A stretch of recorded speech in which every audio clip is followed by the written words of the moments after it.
Okay. We are live.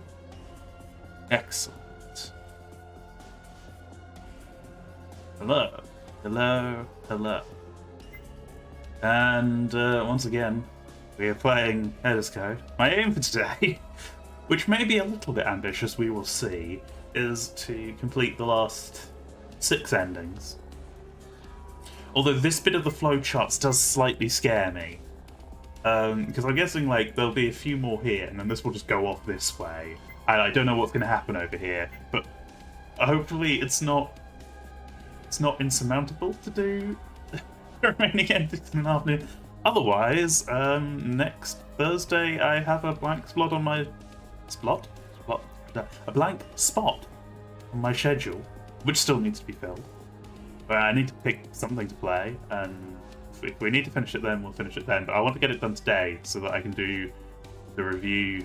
I can record the review this evening and release that next week. Because I'm pretty sure I know what 90% of the review is going to be, but I want to see the ending before I judge it too harshly.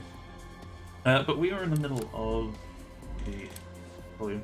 Hi, person who was totally our childhood friend. Totally. Plus the logo's gone back to normal. Okay. Don't know what that was about originally, but here we go. Where were we again? Oh yes, the game of rock paper scissors. I remember that now. Okay, so yes, Jasmine, wink. Let me wink. Am I winking? Just about. Wink. Something like that. We'll pretend that was successful. Jasmine just won the game of rock, paper, scissors. So we're going on an adventure. He bore a victorious smile, bordering on smugness. I was taken back to reality when A grumbled his way back and explained the outcome to E. It must have felt bad when E's expression dropped a little. You should. She is best girl, as we have established. She is far superior to the other girl. I mean, to be fair, the other options are the twins, who are both like 16. So, well, actually, did they say they'd graduated high school? I'm slightly losing track of exactly how old those two are, but suffice it to say, no. And the other option is this bundle of mess. So, to be fair, being best girl is not that hard when this is your competition. It's like if you try to ask me who's best girl in Perfect Code, I'll just go, I don't know. They're all pretty, yeah.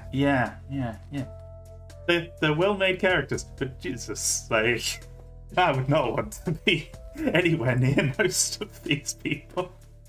I almost felt bad when E's expression dropped. It's alright. I don't mind waiting here either. E, however, is precious. And she's also given us 2 of our 5 letters that we need, so you know, she's actually helpful. Where did we even get the last one from? Oh, yes, from Simon having a mental breakdown. So, yeah, we need to find the other 2, though. It's alright, I don't mind waiting here. Explore at your leisure and find a way out for us, okay? Don't forget me. And make sure the twins are safe, hey? Still dazed by the great battle of the dragon and the griffin, it was not great. I made my way to the others who had been waiting for the train. It finally arrived when Jasmine joined us too. This was a glorious battle indeed. I chose not to elaborate on what my mind had conjured up and instead entered the train with everyone else. It was time for me to focus back onto unearthing the 9th person. Well, at any rate, I'm glad it didn't take too long. I always hate waiting for these things. It's a waste of time, but what can you do? Better than walking around or even driving in this fucking city. Traffic sucks. Yeah, it's big enough that walking would take forever to get anywhere too. I hope the sound's alright, by the way. I've turned down game because I listened back to some of the older stuff and I was like, you can hear me, but the game is a bit loud compared to me, so turned it down a bit. Hopefully it's fine. It seemed the 2 of them were on better terms. They could tolerate each other. Maybe getting over whatever they disliked about each other would be easier than anticipated. Or maybe it was just because Ray wasn't calling Marco a punk, and Marco wasn't cracking a stupid joke for once. Ooh. As the chime rang out for our departure, we waved goodbye to A. The train soon set off. Prochaine station, sécurité. As usual, speakers spoke the name of the next station. This time it was something like security. I decided to leave at this one with Jasmine since I was highly curious about it. Have we done this one before? Is this... No, it was the lab I'm thinking of. I don't think we've done the security room before. The security room, would there be videotapes there? Maybe Smiley made a mistake and we could see something from the cameras. We'll go first, okay? Jasmine and I will explore the security room and report any findings we might have about what the cameras will have seen. Oh man, I wanted to go there. Meh, I don't care. You two can do whatever you want. Not really romantic, though. That doesn't really matter to me. She glared at me a little. What was I supposed to say? That I wanted to take her to dinner? I mean, sure, that would have been nice, but it wasn't really the time. Anyway, you two have fun.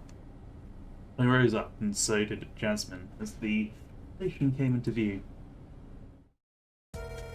Yeah, we'll go have fun.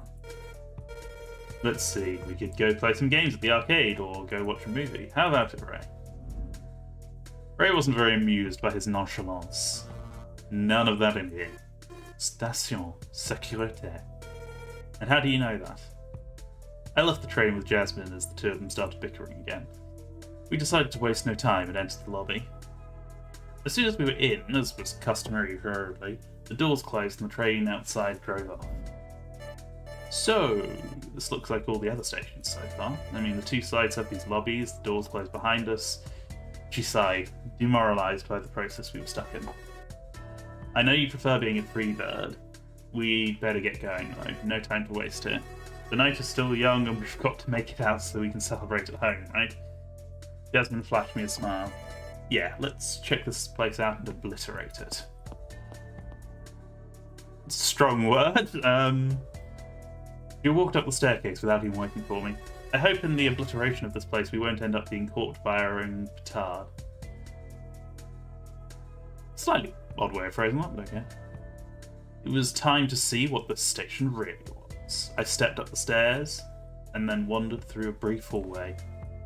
I saw one of its ends led to a locked room with a scanner in the middle, much like the other ones before. Supers. What the hell is that? Oh, those are the reflections, I see. It looked like there was something stuck on the sign. Very reflective. That's meant to be the... whatever. I decided to head to a different room. A spacious one I could enter. There was a... Oh, I missed this. My brain did not process the bit about the scanner. There was a doorway on both sides, both of them connected to a hallway linking us to either side of the station below. The third door led to another room with electronics. I left that one alone for now. This room's full of TV screens. I wonder who has time to watch all of that. Security guards, of course. None of them are here. Besides, there's a station around them. The metro security guards don't hang out in here normally. Well, then we could watch all of the Switchformers movies at the same time. Are you insane? You'd get a headache the size of the moon. I examined the monitors again. Also, I mean, why would you want to do that? I mean, numerous angles of why would you want to do that, but, I mean, I suppose you just want to see a lot of explosions. Weird that that's one of the things they anonymized. I don't pretend to understand copyright law and trademark law. I understand enough about avoid getting sued. Probably. I haven't been yet, so you know. Good start, good start. I examined the monitors again. I once had a friend who was a security guard and kept talking about his job. The kind of stuff he saw on the monitors was seldom funny or just plain weird. Things people did...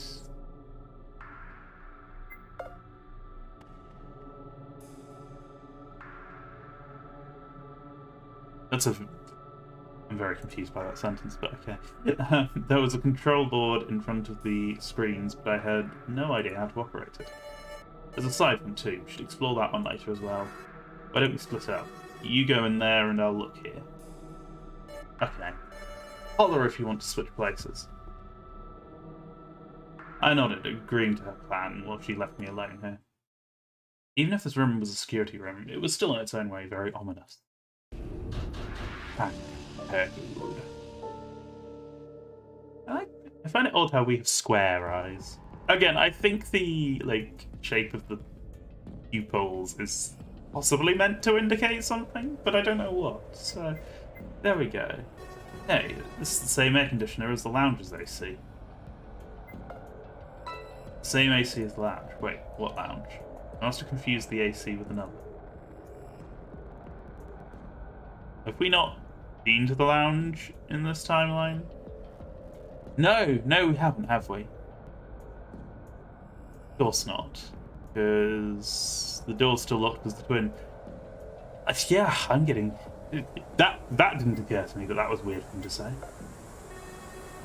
Who even uses VHS tapes anymore? This is 2022, for crying out loud. Look at how much space this old age technology even takes. I looked through the tapes, hoping to discover something from a label or another. My father used to... I think he still has quite a few VHSs, actually. He had, all of Star Trek and Star Trek Next Generation on VHS. He had a bunch of other stuff too, but one of my siblings worked out that if you watched all of that Star Trek back to back, it would take you about 16 days. Which I was like, hey, that's a lot of stuff. There's a lot of tape. I think he still has some of them, but not all of them. Oops. I looked through the tapes, hoping to discover something for a label or another. Alas, they were all unlabeled. Huh? They just empty. I took my search higher on the shelves. There I found a few suitcases. I couldn't reach them though. If only I would have been taller or something. Let me climb up there. I could just shake this thing to get them down, but I'd get pelted by the VHS tapes. Sure, I could have taken them off the shelves first too. Are you insane? Look at how many there were. I could have done so, yeah, if I wanted to spend an entire hour doing that. Finding some kind of ladder or anything similar was my only suitable course. This symbol was weird. It looked like a red cross with a bunch of additional lines. Isn't this the symbol Smiley wore as a clasp? Must be really important. Supers. I don't get it. Is that a new brand of coffee? And why are there plates stored here when it's clearly just a break counter? Is this ketchup? And is that mustard over there? Is this a restaurant? I examined the burger thoroughly. Could I have gone for a burger on top of the sandwich I'd eaten earlier? The answer was yes. Burgers were always fine. Just had to decide if I trusted the burger. Trust nobody, not even your beef.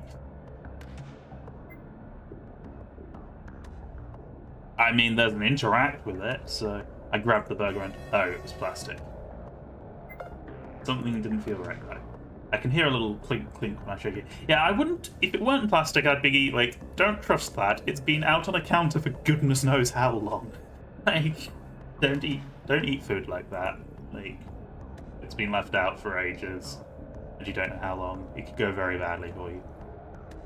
Life advice from Wolfgang. That you probably already knew, but whatever. If I could save one person from an upset stomach, damn it, I will do it. Oh dear. Oh dear, oh dear. Pulling on the burger, I managed to break it apart. Inside was a little key. Cool. I only had to find where to use it now. I could go through there if I wanted to switch with Jasmine and have her explore this room instead. Those could be used if I needed to get up in some fashion. No gamers here, judging by the state of those sorry chairs. And next to them were a bunch of empty boxes and a water cooler. It doesn't work since it's empty. It'd probably have been really easy to poison this if someone wanted to. They only needed to fill this up with water and put some poison in there, and boom, the moment we drank it, we'd be dead. Sounds like a mystery novel plot. The thought sent a bad shudder through my spine. Ignoring that feeling, I moved away. Oh god, I'm having bad memories of an RPG where someone poisoned the town's water. And, yeah, that would have been really, really bad if we hadn't known. The someone was another player character. That was that's a story for when I'm slightly intoxicated, I think. To give it its full joie de vivre. I should do some RPG story times at some point, but by making clever use of nearby computer chairs, I could add a few feet to my height, allowing me to reach the higher ledge where a bunch of suitcases were stashed. Do not stand on chairs like these. Like they will not be secure. They will not be secure. I mean, A, they might struggle to hold your weight properly anyway, and B, like, it's got freaking wheels on it. It will slide. You will end up going face first into the floor, most likely. Still, when I got up onto the chair, it did a worrying cracking noise as if it was already on the verge of giving way under my weight. This is why. Hang on, though. I spoke to the chair, reassuring it. I grabbed a random suitcase. Instantly, the chair broke apart, leaving me to fall into the ground with a loud noise. Karma. Instant karma.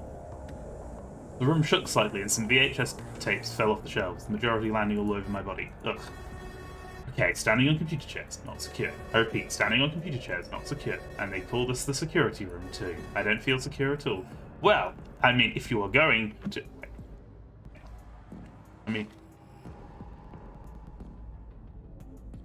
if you're going to behave like a fool, then you will get treated like a fool. Understand? I'm angry. I'm so angry that my mouth is clipping into my beard. See? I need to fix that at some point, but not right now. Okay? Okay? We good? We good? Everyone understand? Yeah. Okay. We cool. I grumbled to myself as I rose to my feet. I hoped there was no other suitcase I needed to grab because I figured I would have had to call Jasmine over. Speak of the devil, she just happened to wander back in. Are you okay? I heard a loud crashing noise as if the moon landed right in this room. Oh, I'm not that heavy. If you're in high spirits, then I guess I was worrying over nothing. She popped her head back into the other room. Thanks, Jazz. Real helpful. I chased that out of my head and I dragged her open the suitcase. You either do or do not. There is no try, and I didn't. The suitcase was locked up by a bunch of screws. At least I brought it down if we ever found a screwdriver or some coins. Classic escape room maneuver. I tried the one I kept in the bedroom, but it was too wide. Yep, screwdriver then. Screwdriver? I barely know him. That was terrible, and I apologise.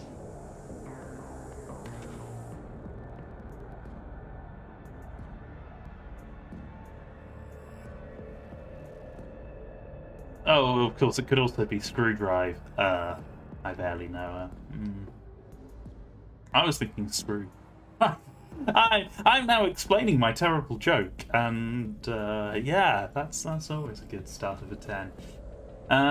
Moving swiftly on, these desks were reminiscent of office desks, not so much security desks. Then again, I didn't know what security rooms really looked like. Reminds me of my friend who used to work as a security guard. The kinds of things people did on camera were always a good story. That sounds like it contradicts what you said earlier. I wonder if it's just because they knew someone was watching. On this desk was a bunch of electronics, a lamp and some paper. On the other, much the same. The computers didn't seem to work.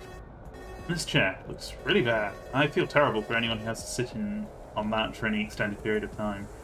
It made me miss my gaming chair at home. No, it was not a really expensive one. Didn't have the money for that. It was a simple one.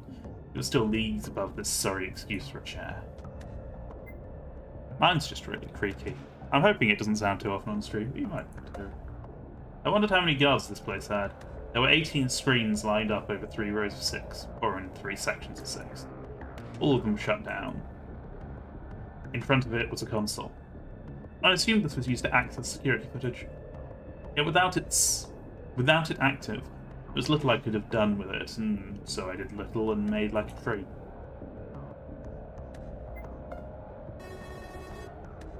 Probably a bad idea to pull that alarm. I did it anyway. I thought maybe it would give Jasmine a scare, but nothing happened.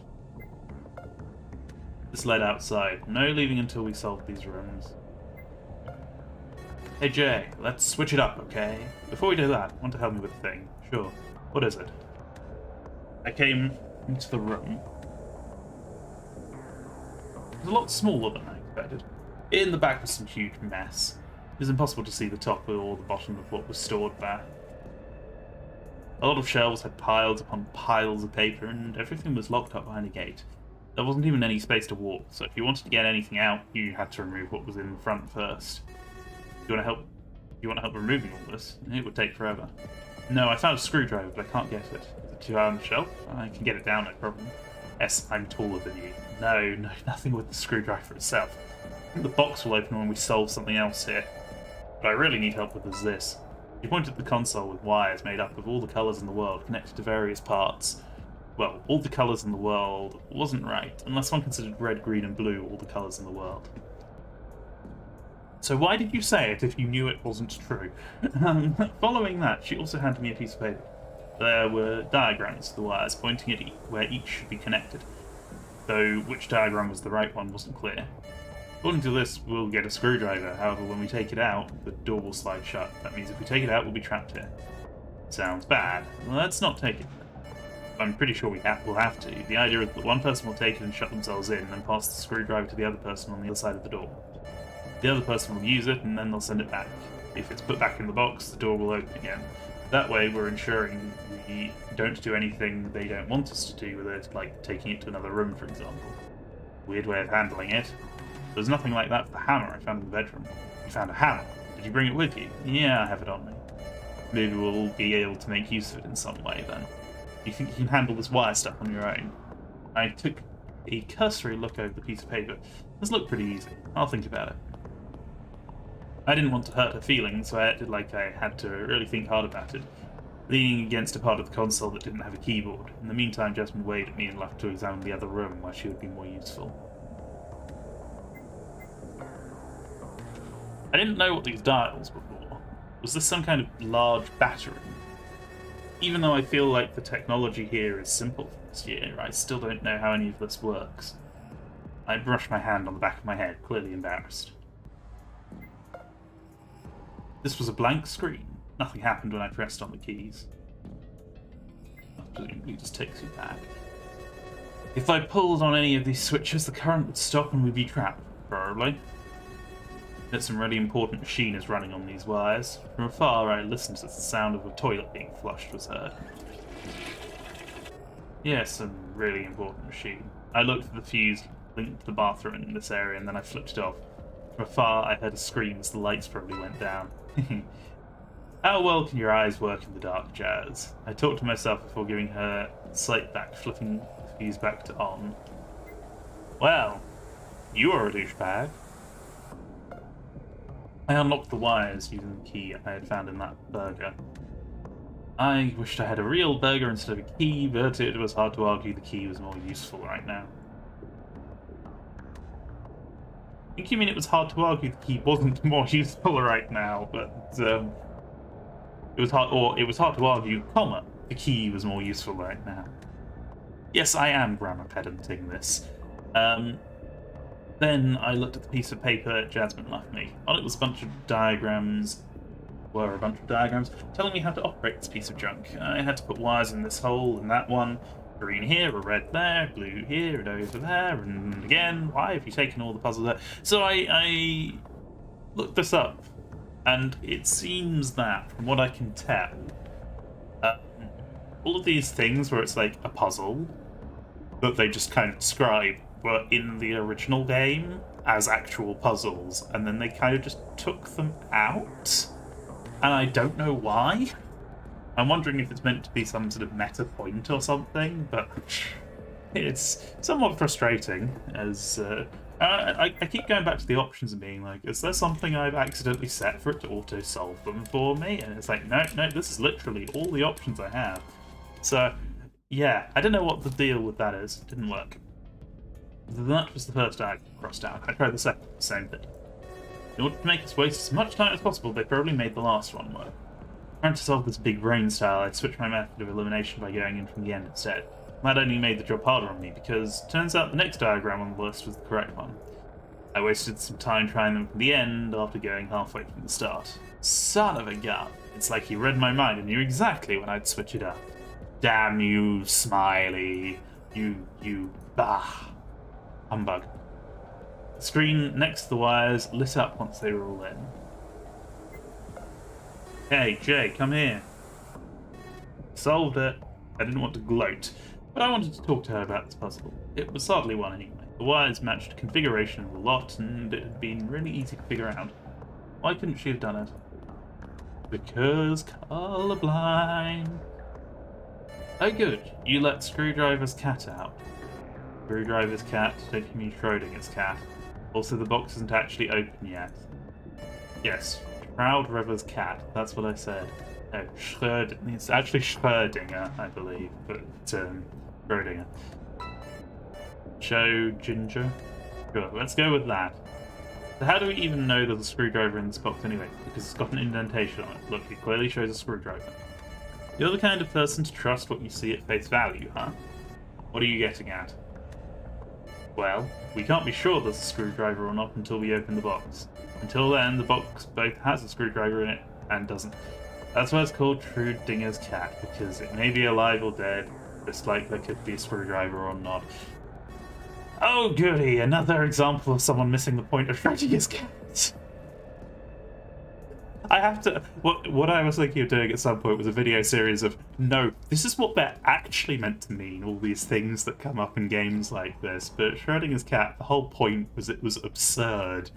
And Schrödinger was like, yeah, this is what happens when you start applying things that happen in quantum mechanics to things that happen in reality. You have a zombie cat.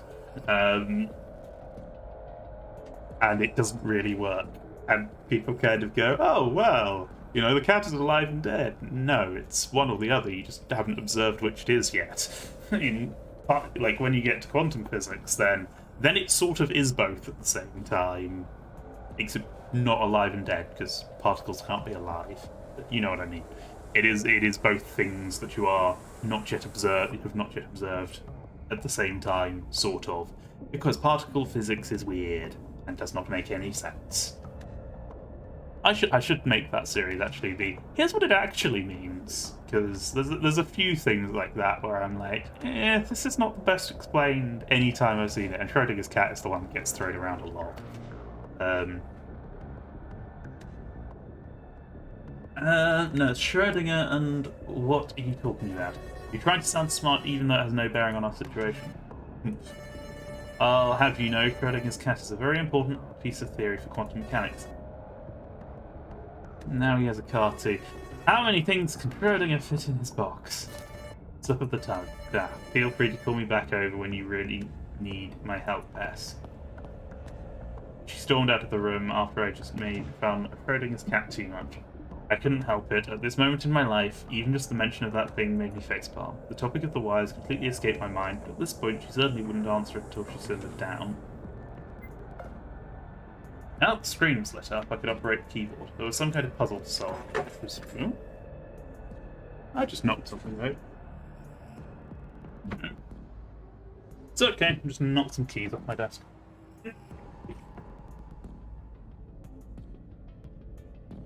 Go. There we go. There we go. I don't know if you heard that. I just heard this jingling and was like, oh, what's that? What did I do? What have I done? Now that the screen was lit up, I could operate the keyboard. There was some kind of puzzle to solve, which was just angled around rearranging letters. The square with yellow and green operated like a tactile mouse. I quickly made work of this little thing, and then a nearby click echoed. Must be Screwdriver's cat's box opening. Soon after that, Jasmine appeared in the doorframe. Did you get it? I had something about screwdrivers. Yeah, it's open. Okay. Whatever you did also activated something on the other side, so I'm going to need the screwdriver now. There's a suitcase on the floor with a bunch of screws in it. I think I could do it instead. I brought it down after all. Let me do this one thing at least. I capitulated in front of her insistence. It's true she hadn't done a whole lot yet. Wow. Dude.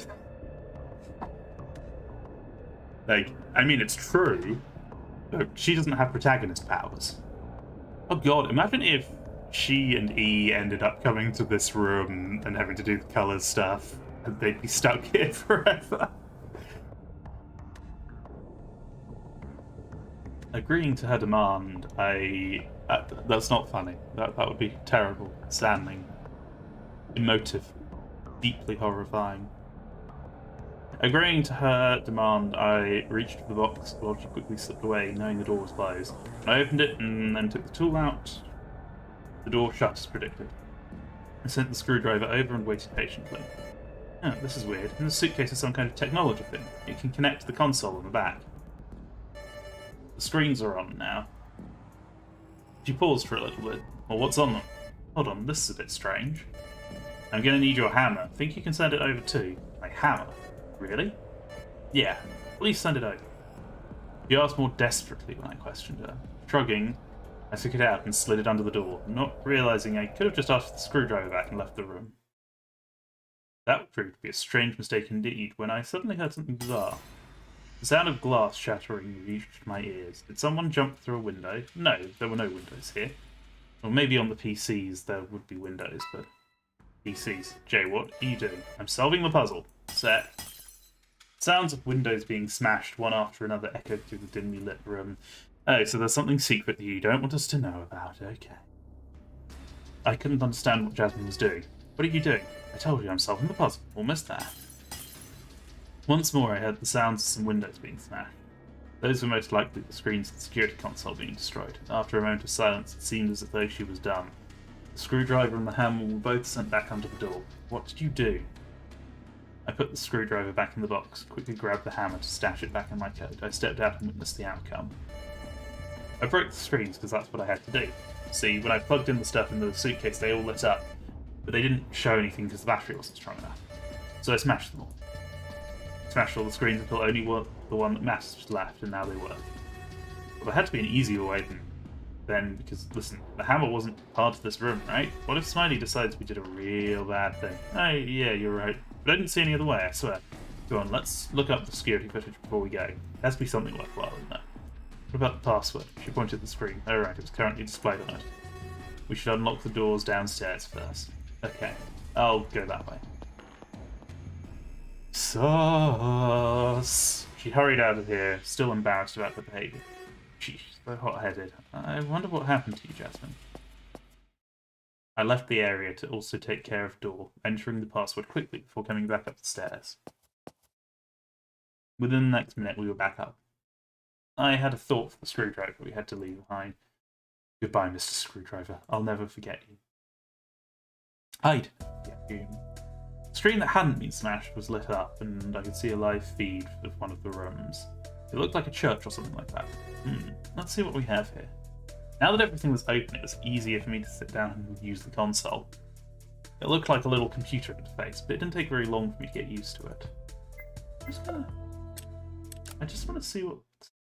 Is there a diversion there? Or... Oh, that's odd. That's like, is there another way out of the escape room where we actually get to see the thing? That gap is disconcerting me. So this is going to go off into this area. Is this going into the... I don't know. I don't know. I don't know. This flowchart. Jeez. Okay. It does annoy me as well that I can't just access the flowchart directly here. At least I don't think it's like... No, there isn't a button for it or anything. Around the system were a lot of files. Folders upon folders numbered in strange sequence. How do I press escape, actually? No, that'll just take it back there. Okay, whatever. No direct way of getting the flowchart from the game. Folders upon folders numbered in strange sequences were lining up the database. If someone would have asked me how many files there were, I would have answered a lot. The only way to refer to this many files. Try a random one? It's not like we can tell what they are with all those numbers. Normally they're formatted based on dates, but in there they're There, they are named strange things. There. Ugh. I tried a random file, which she suggested, but didn't amount to anything. The file was corrupted. Another gave me the same result. Upon the third one, I gave up trying them without aim. This piece of shit probably has to check for corrupted files. Try to run a repair tool. Assuming it's not, as you say, a piece of shit. While it's running, while it's going, mind answering a few things for me. Jasmine inquisitively arched a brow. What did you find in the drawers you unscrewed? Oh, right. There was a piece of paper with code. That's what I used to unlock the doors. Really now, I swear, it was as easy as that. Nothing else was required. So all this with the screens? Oh, that was part of the puzzle too, I swear. She was lying. Jasmine was hiding something from me. I mean, duh. I didn't care if Smiley needed to replace the screens, for whatever reason he might need to do so. What I cared for is that Jasmine wasn't giving me the entire truth. There'd been something on the screens that she didn't want me to see. Was it personal? Was it worse? Was it incriminating? Before I could truly dwell on it, the check finished. There was only a single uncorrupted file remaining. Pulled it up and booted it. Setting a text file, it was a video.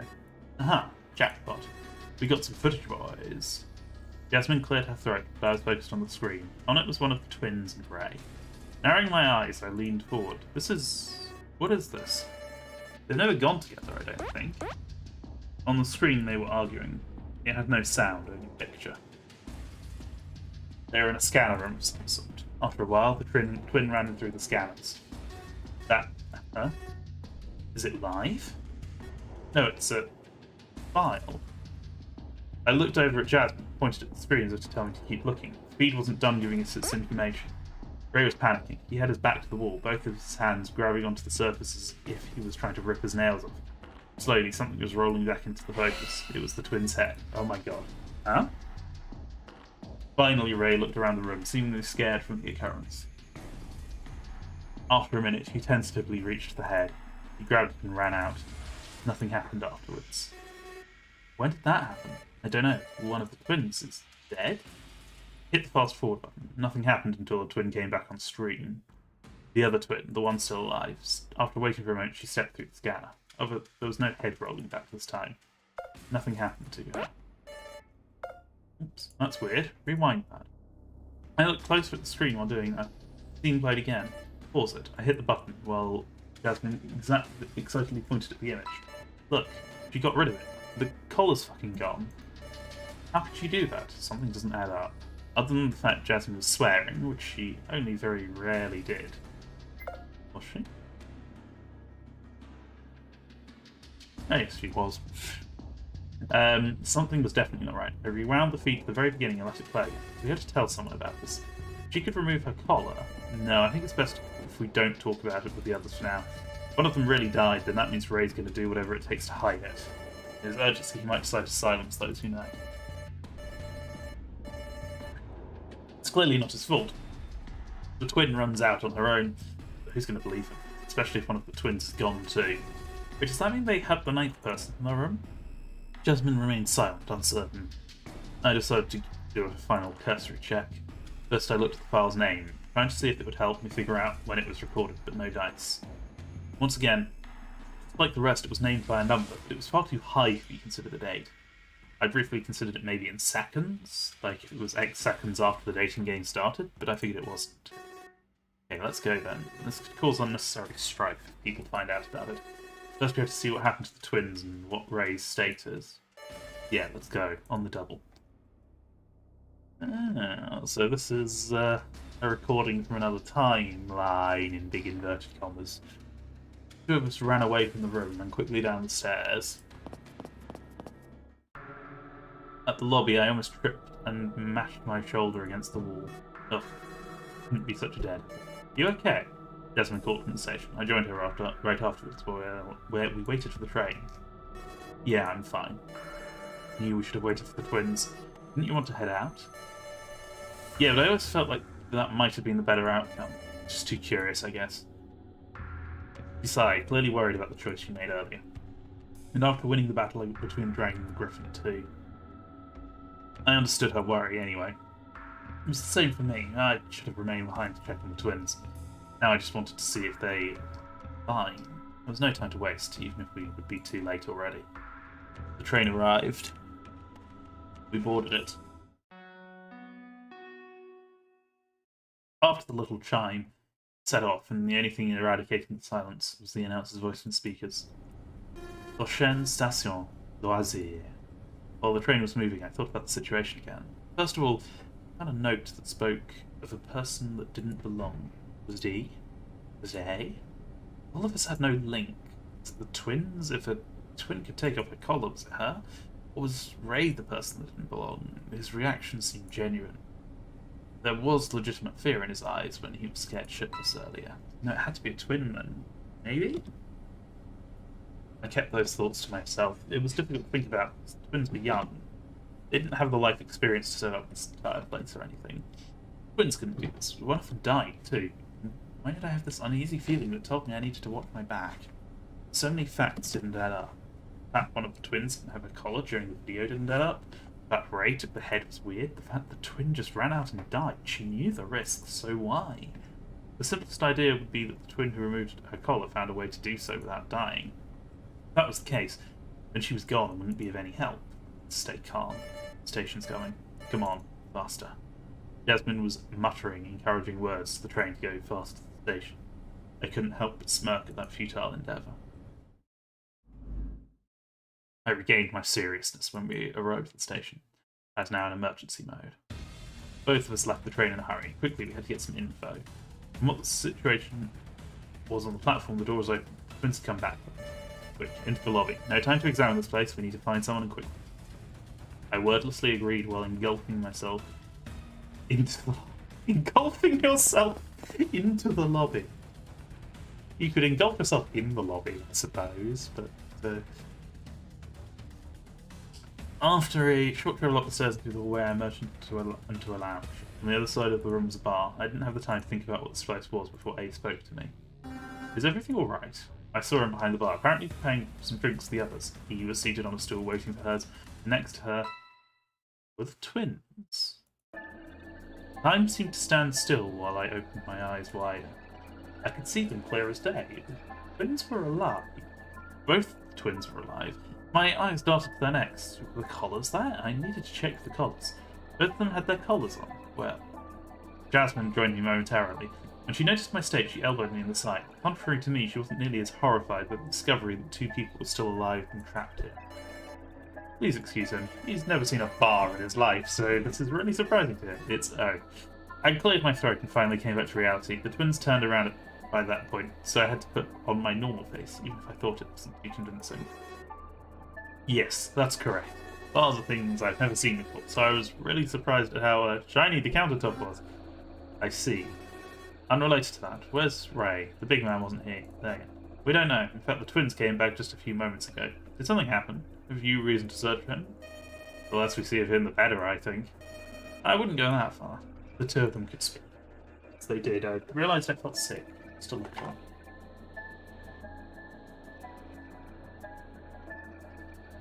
I couldn't believe my eyes. Either what I thought earlier was false, or this was false. Or everyone is robots going round in a cycle. Everyone is robot. No one is sane. I needed to calm down. No, nothing happened. Everything is all fine. Or we're jumping timelines, you know, that's also a possibility, but carrying the recording over between timelines is relatively unlikely. I don't know. We'll find out, I guess. I decided to finally play it cool. You desire. Take a seat. I'll make some refreshments from what we've got here.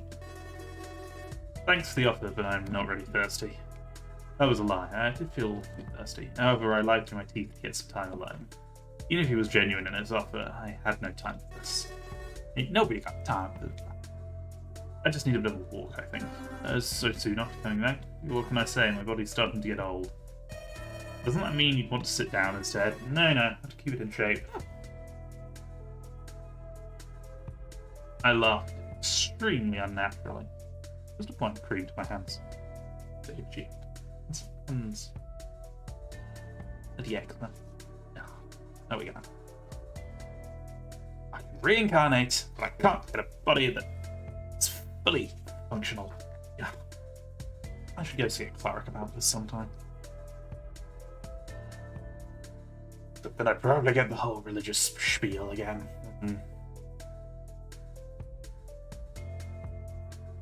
And frankly, after the witch hunts, I mean, I'm down with hunting witches, as long as you make sure they're actually witches first.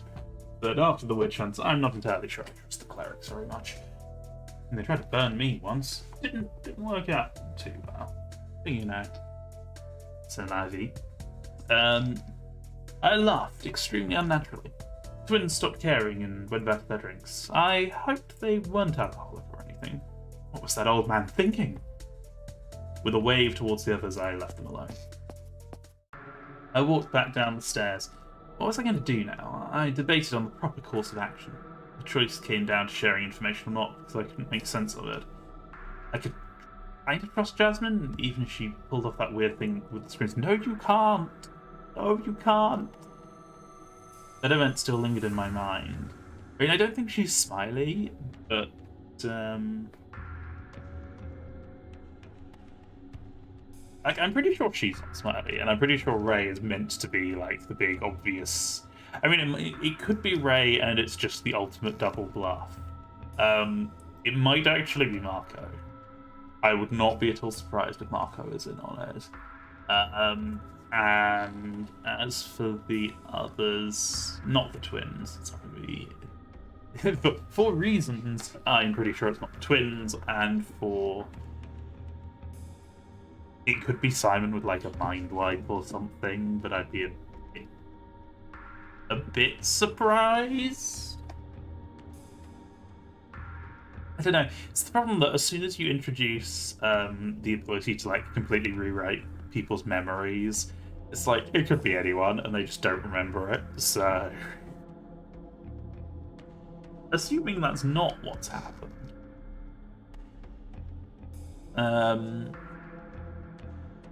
as I say, my bet would probably be on Marco, because all the others are a bit too obvious for various reasons. Well, or they have very particular reasons. I don't think it's them. I could also collect more evidence. Currently, I thought the twins and Ray were all extremely suspicious. What about the others, though? Could I really share info like that without a leak? With this walk, I could also explore a station and gather more info. This was a difficult choice. Ah, this is where our ending splits. Presumably. Let's gather more info. I felt like I was going on a crusade. Is it fair of me to doubt everyone to the point where I'd want to search every nook and cranny of the rooms they already investigated? All of this was sparked out of doubt. I trusted Jasmine and Marco out of everyone in here, but I didn't know if I could even trust those two right now. Perhaps Marco was still fine. The room with the screens, however, showed me another side of Jasmine I wasn't sure I was okay with. It is not okay. It's not okay. It was too early to jump to conclusions, but I really thought Jasmine's screen smashing around page was far stranger than I originally believed. Did I have cause for doubting her other than that? Not really. Still, I didn't want to be had. I wanted to be smart, I wanted to be courageous, I wanted to solve this situation. What about Marco? Yeah, Marco was still fine. I was avoiding the main topic, the twins and Ray. Their meeting was impossible to begin with because they hadn't gone together. They had no contact, in fact, all the way up to the unearthing of that video as far as I knew. While I was lost in my thoughts, I saw the train arrive on the other side. Out of it came Marco and Ray. I decided to move to the other side and watch what they were doing. I hid in the little dark alcove. I didn't want to spy on them, but Ray gave me cause for concern. The two of them were talking. I couldn't make out what they were saying from afar. Straining my ears, I caught some of their words once the train left the station completely. Wait to be up there, I need a drink. Yeah. I couldn't hear them past that as they entered the little lobby. I stepped out of the little alcove, but Ray turned his head in my direction. He saw me. He walked up the stairs. Oh no, did he realize I was spying on them? I hadn't heard anything of what he said. What if he was coming here to stop me from spilling the beans on something I hadn't heard? That seemed unfair. Could he be reasoned with? I realised then that this long wait between the time he disappeared upstairs and the fact he hadn't come down meant he wasn't hot on my trail. I was just being paranoid. I slapped my cheeks to wake myself up from that. Come on, Simon. Yet my blood ran cold when I heard some footsteps behind me. Oh. Ray emerged from the doorframe. I turned around to look at him. Fear I had on my face was clearly put on display. What are you so afraid of? Why did he ask me that? Didn't he know? It was obvious. I didn't hear anything, I swear. I don't know anything. What are you prattling on about, you dumb youth? I blinked once. No, I needed to blink twice to take those words in and understand what he said. What, didn't he come to punch me? When you left the train you were talking, I swear I didn't hear anything. Wait, is that what you're afraid of? That I'm going to hit you for that? Damn, you're the stupidest kid I've ever seen. I couldn't make heads or tails of what he was saying. What? That wasn't stupid, that was... You're the biggest scaredy cat ever, aren't you? What are you doing here alone then? I was going to leave the station. Alone? We have to go in pairs now. Yeah, but I was going to search the stations we already explored because I stopped myself from talking. Is it really wise to spread my paranoia to the others, and especially Ray most of all? Well, because of what? Because, okay, Simon, now is the time for your confrontation. Jasmine and I found something really strange in the security room. The recorded tape, and we had cause for thinking some people here are strange and may be involved with everything happening to us. I decided not to drop his name out of caution. I see. I'm in then, huh? I said I'm in. We can go to the station in a team of 2, right? So I'm in. We won't explore a new one if you're too pansy to do so, but we can search the ones everyone already looked into. I'm also interested in catching whoever put me in here, so I can give them a one-way trip to tasting dirt for the remainder of the universe. Oh. Got any objections? No, of course not. Okay, let's look around together then. It's going to be 2 seconds.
Okay, we're back. We are back.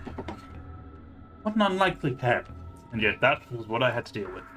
After another while, the train arrived. I still didn't know where I wanted to go. I could go and search the station the eccentrics left to earlier, the pantry. I could also search the library Jasmine and Marco explored, but it didn't feel like a priority, because we'd been there before. Even less of a priority was the one I explored with Ray, because we already found everything. Did we? There was also that weird station the twins explored, the stars, whatever that meant. I thought that might be interesting.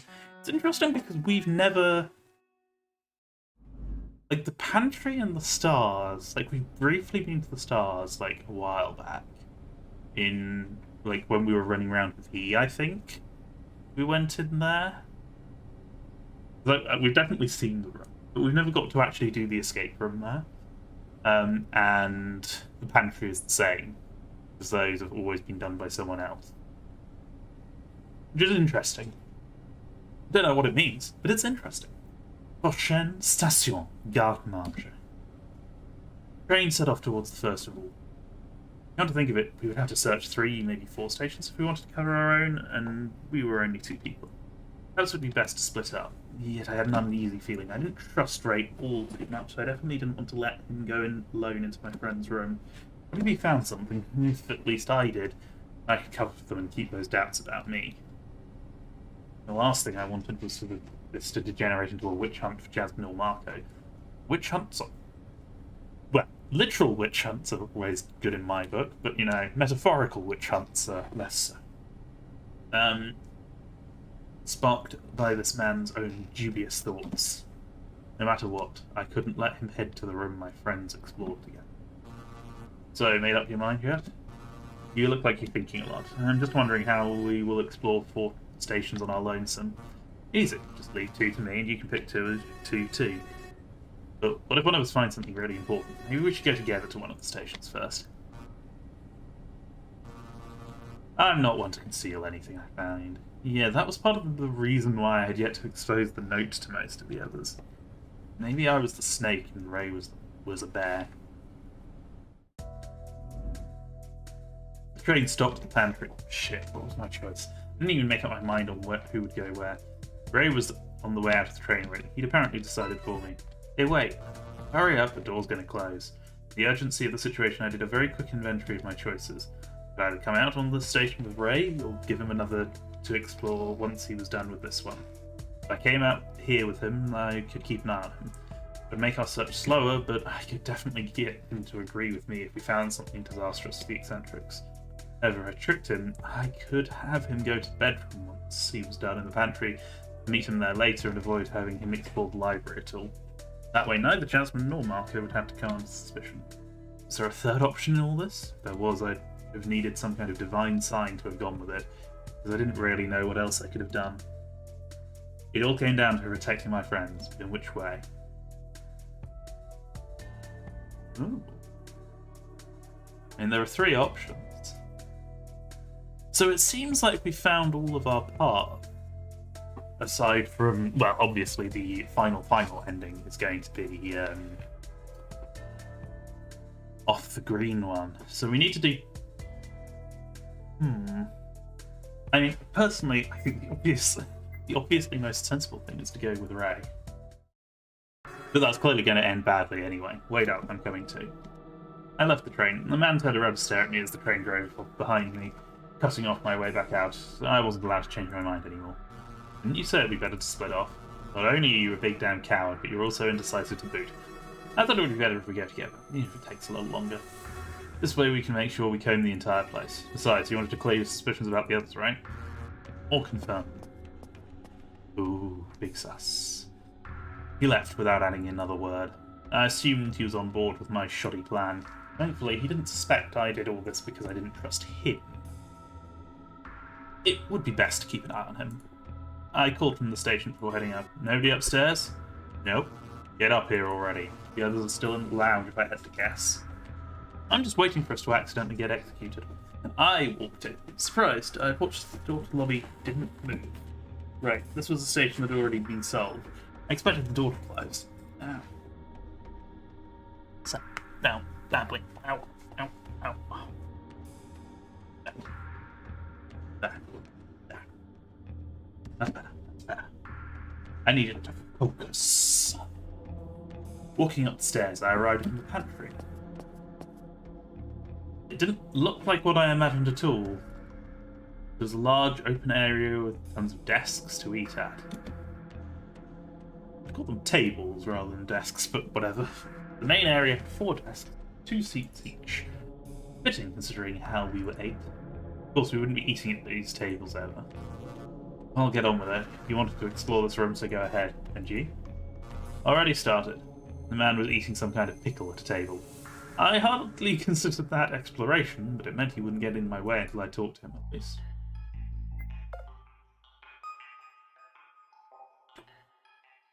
I needed some kind of code to open any of the fridges.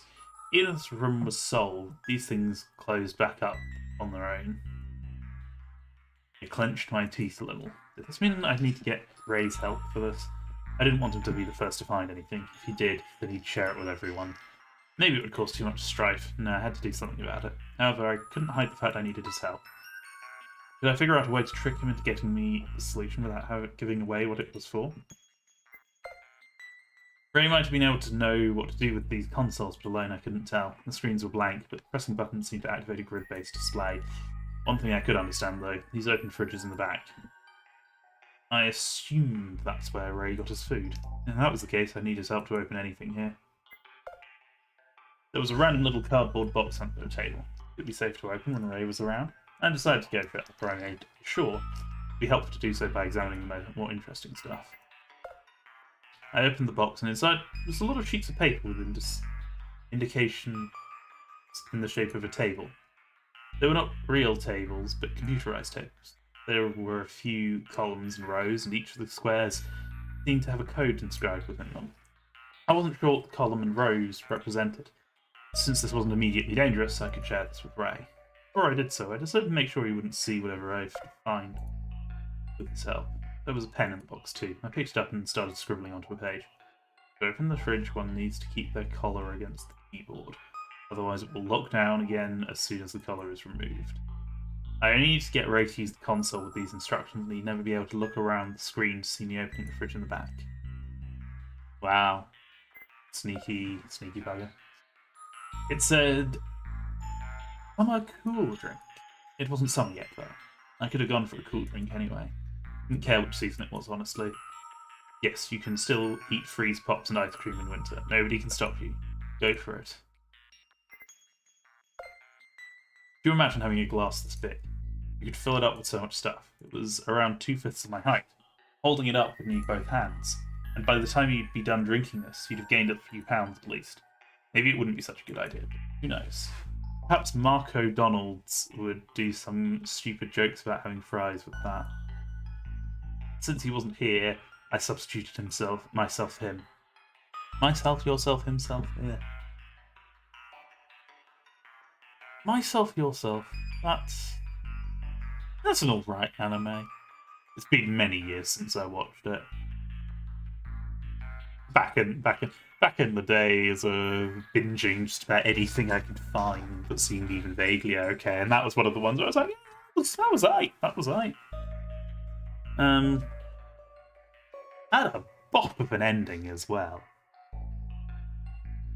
Well, no, bop is probably the wrong word for that, but a banger ending. I am up with the cool language and the hip lingo, boys and girls. I am cool and definitely not old. Oh dear. I am technically a millennial. Technically. By not very much, but I am. And you know, actually, no, I'm technically only just by the younger end, I suppose. Means, yeah, I'm in that old generation now. Millennials are old. That's a weird thought. Old in big inverted commas. Because being more than about 25 on the internet makes you ancient. Anyway, since he wasn't here, I substituted myself for him. I was becoming more and more like that dumbass. Clearly this is all project to turn everyone into Marco. Nice little shrubbery. Cute and nice little shrubbery. Good boy. I was expecting a Knights Who Say Knee joke there. Good on them for not making the blindingly obvious joke. These fridges contained all sorts of food. They were stocked from top to bottom with all the varieties I could ever imagine. Unfortunately, they were also all in tightly sealed compartments. To get anything out, I had to either be taller to pick them from the top or do some weird puzzle-making game on the bottom screen. On the bottom screen. I didn't want to waste time with that. Whatever there was in those compartments wasn't food for sure, and all of it had already been emptied by the eccentrics when they came up by here. Still, I couldn't shake the feeling there was more to this than met the eye. More than met the eye with these fridges. Maybe not these ones specifically, but did Smiley really expect us to live and eat here? Why was this here? No, there was something else for sure. Was it to make us hungry, or was it to convince us that we were hungry? These strange futuristic tables had a simplistic model that I really liked. The chairs looked as though they would flip over and break the moment you leaned back. Ray was sitting on one, so it couldn't have been that bad. Part of me was very tempted to tip his seat over. But I felt like if I did that, my travels would abruptly end. Darkness! I abstained, despite the intense desire to do so. Ray, what do you have there? My drink? No, you have food too. So odd. So, nobody's going to notice a little bit of food missing. Do you have a look around this place? Enough food for at least 10 years, even if all of 8 of us would eat every day. So you want my help, yes or no? Let me finish this real quick, then I'll be up. The man took his time. A few minutes passed before he was done, at which point he proved he was a man of his word and stood up to meet me. What do you want to check? I looked around with him in tow this time. Hey, look, it's not a drink. What do you mean? It's the representation of it. You gotta... It's a picture of a drink. That's what it actually says. But aren't you putting Descartes or the horse? No, you're confusing René Magritte with René Descartes there. One's an artist and the other's a philosopher. I know, really close, but not the same thing. Whatever. I mean, artists actually produce something. Oh, take that, philosophers. Oh dear. This poster is a waste of time and you know it. Everything's a waste of time, anyway. If everything was a waste of time, then nothing really was. Ray just couldn't understand the subtleties about it. That's where I got my sandwich. These things are packed with food. That's about it. Moving along now. Hey, I didn't get food. Are you hungry, son? No, but it doesn't change the fact that... And shut up and bring me somewhere interesting instead. Talk about rude. Who's a good little boy? Not you. Stop being stupid. You don't need to pet that plant. Now, come on. Hey, come on! Give it a shot. Look at how happy the plant is. It's such a nice and happy plant. It's fake. He reached out and started petting the plant. I could have sworn the plant became even happier. Ray was still petting the plant. Good, good. Let your petting grow stronger. Give in to the dark side of the plant. How do you even sit in one of these chairs? I'd lowered my ass onto it and voila, I was sitting. You can't sit sideways or anything. You should know that even if you're still a little boy. I'm not little, I'm 24. Yeah, that's like 12. If you want to have your glass of water or your little cardboard juice, there's some in one of the fridges, no doubt. I only drink soda anymore.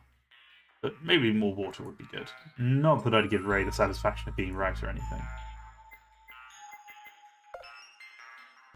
What do you want to know? You look like you want to ask me a question. I was just wondering, Ray, you don't really talk to other people much, do you? I don't trust people. I don't trust you, and I don't trust anyone else here. If I did, then I'd play you right into Smiley's hands, because whoever it is, they could abuse that trust. I'm not stupid, and I'd rather not give him any leverage over me. Yet, you've shared your real name without even thinking about it. You really think Ray is my real name? You're an even stupider boy than I thought. If it wasn't his real name, then he was hiding that fact very well with how he always reacted when we called his name. If it wasn't his real name, then what was it? I asked him. None of your business. At least I'll tell you that Ray is short for Raymond. Is that your last name? I'm not going to answer any more questions about my name. Now, do you want my help looking around this place, or do you want me to roll you down the stairs? I took the former option, naturally. Before I talked to Ray about the console, I needed to bring him to the box and get the sheet of paper with the code. Ray, I found this box earlier. I think the paper inside has some instructions. I opened it up and brought out my quarry from earlier. The little trick I inscribed on it was still there. I had to prevent him from looking at the other paper, or else he might realise this was a ruse. Give me that. He glanced at it, and after snatching it from his hands.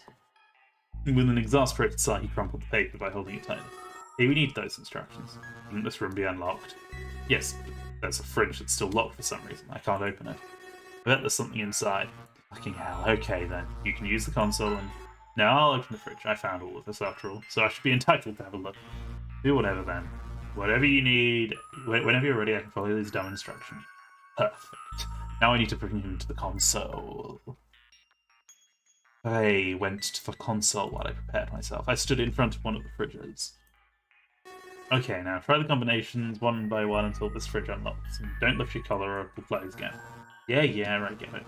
Be ready to open it and take whatever's inside out. I don't know how he's got his collar down there, but okay. With Ray at the console doing my bidding, I safely waited for the fridge to unlock. This damn thing isn't clear enough. Which combination works? Try them all, I don't know. It's not that long, is it? Posture is terrible too. Smiley can go fuck himself. And I cast a glance over my shoulder. At least he was taking my addiction into the paper, onto the paper seriously, even if it made this take longer. Eventually, he hit the right combination. Okay, the door's unlocked. I'll look inside now. Remember the directions to stay down. Yeah, just get that shit out and we can clear all the issues later.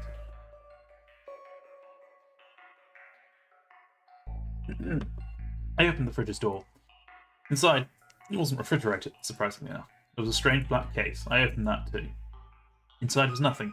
However, the shape of the phone previously holding the items was unmistakable. There, something square-shaped, in the shape of a spoon, and the third item was actually two items. Two guns. I opened my eyes wider at that realization. There had been two guns in here. I could tell from the phone. Eddie had gained guns. How long had they been concealing that? They jumped to the top of the list of priorities to deal with. In my head, all the usual possibilities mixed into something unsightly. What if his disabilities had been a lie? A would have told her to conceal them in order to appear saintly. Perhaps the two of them had been planning this whole time. They had guns after all. They hadn't shared with anyone else. They hadn't left them behind, discarded them, or broken them. They most likely had them on their own selves. Suddenly my face turned into pure shock. It doesn't quite add up though. There's two guns. There's the one from the gymnasium as well, so that's three. But then, why wouldn't Agnos have used the other one previously? I don't know. Suddenly my face turned into pure shock. The old man's bag. That was the perfect place to hide something like this. I can't deal with this alone. As much as I disliked it, I had to share it with Ray. Even with that video, what happened in it wasn't an immediate threat like these guns were. Speak up, pup. What do you mean by that? I closed the fridge's door but kept the case out. Ray took it as a signal he could stand up. I slid the case over to the ground with my foot. It stopped next to Ray. The man examined it, frowning deeply. Guns, sir. Yes. We need to remove them. No, that's dangerous. Best be if we just do nothing. What? How can you... Listen, boy. Are you out of your mind? Bringing your fists to a gunfight will just get you killed. Instead, we should go take a look at the other stations. You sure about that? Yeah. In fact, you should put that case back in there too. Make it look like nothing ever happened, just in case. He leaned back down and typed the code once again. I reluctantly agreed and closed the case to stuff it back into the fridge. Once all was said and done, he silently left the area. I'll be back in a little bit.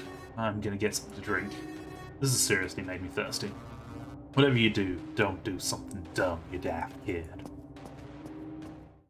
I waved at him as I moved towards the stairs on the other side. If he wasn't going to help, I'd go fetch Jasmine or something. We needed to remove those guns, no matter what. Wait, would I really involve my friends in this? No, that wasn't a good idea. Perhaps Ray was right. I needed to investigate another station first. The best target would be my next suspicious duo, the twins. Quickly, I ran over to catch the same prey as Ray. I ran down the stairs. The train was there and would soon leave if I didn't hurry. On the station, I saw Ray was sitting down, facing away from me. I could slip into another section. He would probably not notice me. I crouched as soon as I entered.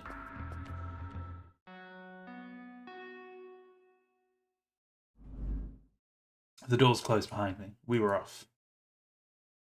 The man had left at the second station, the library. I didn't care if he explored my friend's room now. I could tell he was genuinely cared, looking in the care he took in telling me that was dangerous early. I stepped out of the train when it arrived at the stars. It went away shortly as it was a station that had already been sold before. I stepped into the lobby. Quickly, I went upstairs. Perhaps something would have helped me. Wait, what's that beeping? Uh-oh. It was my collar. Were two people already here? Is someone here? Huh? You fool. You've doomed us three. Why did you not call from the staircase? Now my plans would come to fruition. Crap. In my hurry to search this place, I hadn't considered that possibility. And that was A. He was armed, but at the very least, I wouldn't have to face that weapon. In the ambient darkness, I saw 3 red dots illuminating the area a little. I hadn't seen who the third person was clearly. I hadn't expected anyone to be here to begin with. And now I was paying the price for my recklessness. Price of unending darkness as my severed head's neck hooked upon the floor.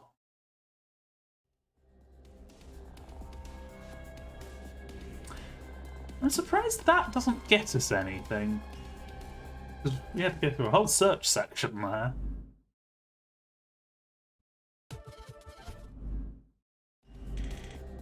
Okay, well, let's play a shot again. Oh god. Ah. So that was the unlock from stars.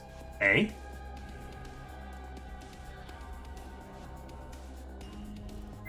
So that's presumably going out. Is this going to connect back into... I'm intrigued now. I am very intrigued.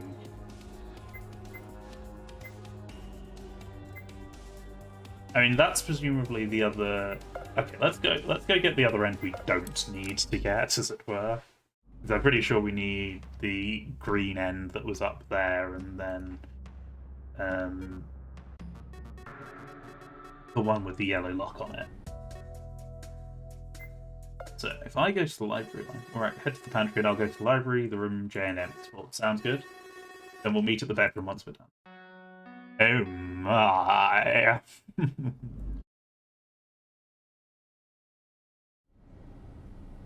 This played right into my hand to avoid him going to the library since I took it. Prochaine station, bibliothèque. I said onto one of the seats. And I'm certainly doing a slightly French accent. I don't know why. I sat onto one of the seats, knowing full well I'd rise very shortly anyway. It didn't take too long for the train to get there. Since we took the train first, nobody would be here either, allowing me to have full reign over the findings in this place. I didn't have a lot of time, but I still took great care in ensuring I wouldn't leave anything up to chance. I mean, I've already been here, so je ne sais pas quoi je avais... I can't remember my French. I don't know why I have to come back here, but oh well. I'm alone, so I definitely won't make any noise. There's no one to talk to. The hypocrisy of talking to myself didn't dawn on me. Which cat? The bin was empty. When I grabbed it and tried to move it, I realised it was stuck to the ground, bolted there. No point in touching that again, though. Are we sure? For some reason, something compelled me to check this bin again, even though I already looked inside and failed to move it. I felt like I hadn't given it my all. Hang on. This? Oh, this is the unlock! Because we got that from ages. Okay. Okay, that's interesting. I was like, hang on, is this? With great effort, I pushed into the bin hard enough to make it scrape against the ground a little. It moved. Applying even further pressure, I forced it to slowly rotate into the large bolt, holding it down, revealing a small compartment at the base of the bin. Inside the compartment was a gun. What? What's this doing here? I asked myself aloud, like an idiot, hardly able to contain my surprise. Had Jasmine and Marco found guns here? No, there was no way that was the case. They had, then they hadn't taken them because this one was still here, wasn't it? But if it was possible they found 3 guns, and if they did, maybe they took the guns together, so it made sense for them to hide the third. Wait, why wouldn't they carry it and give it to me for their own protection then? Oh no, this is definitely not good. I picked it up and examined it from up close. Strangely, this gun was remarkably old. It looked completely worn out. I was questioning its very ability to function, in fact. I tried to remove the safety since I knew guns had them, but even with it off, the gun didn't work. All I could do was make it click in vain. I clicked it a few times trying to make it shoot. No dice. It never did. Even worse, that piece of shit actually jammed up on me.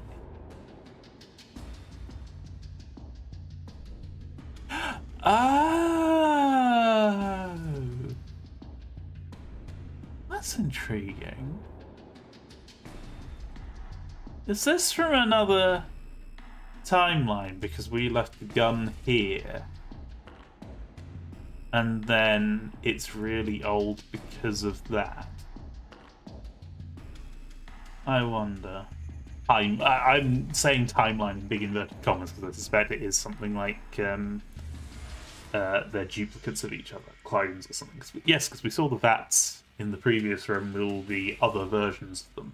So it's going to be something along the lines of they're cloning them repeatedly to run through the same scenario, and in one of the previous ones we left the gun. I clicked it a few times trying to make it shoot. No dice, it never did. Even worse, that piece of shit actually jammed up on me. How do we open this damn thing? After messing with it for a minute, I figured out how to open it. Look, the chambers. Empty. This is good. The firearm, but it's completely worn out. Did it rust? Not that I can tell. How? At that moment, my head suffered a splitting headache. What? I was in the library, but I'd been here before, I remembered. When? How? Was it before? Was it after? I was panicking as I pulled the bin to the side. I dropped the gun and closed the space again. When did this happen? Would I stuck the gun back in there later?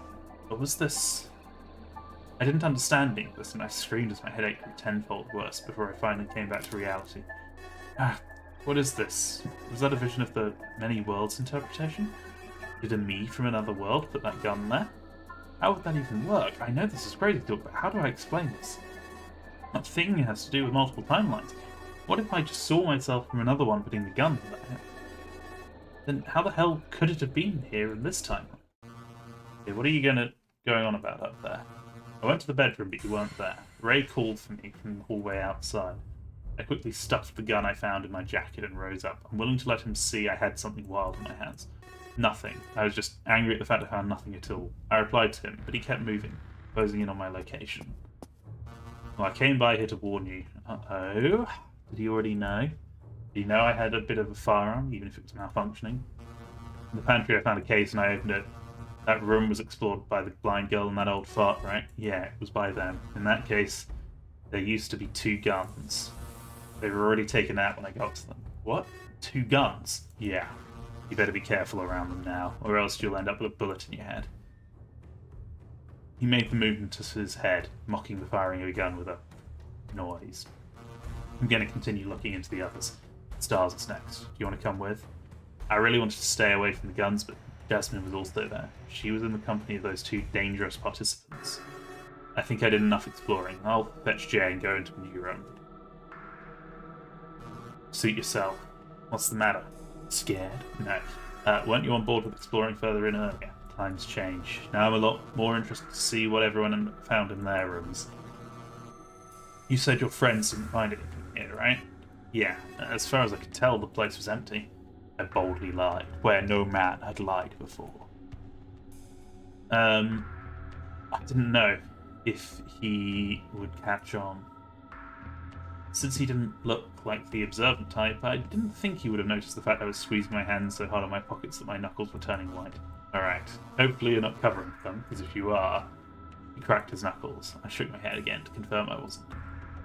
Even if I was. He's seeing me. Or not. Ominous much. He disappeared out of the room, releasing my breath after I was sure he was gone. I took a moment to think about what I should do. Hey, I can't trust anyone. It's always a good start. Trust no one, including yourself.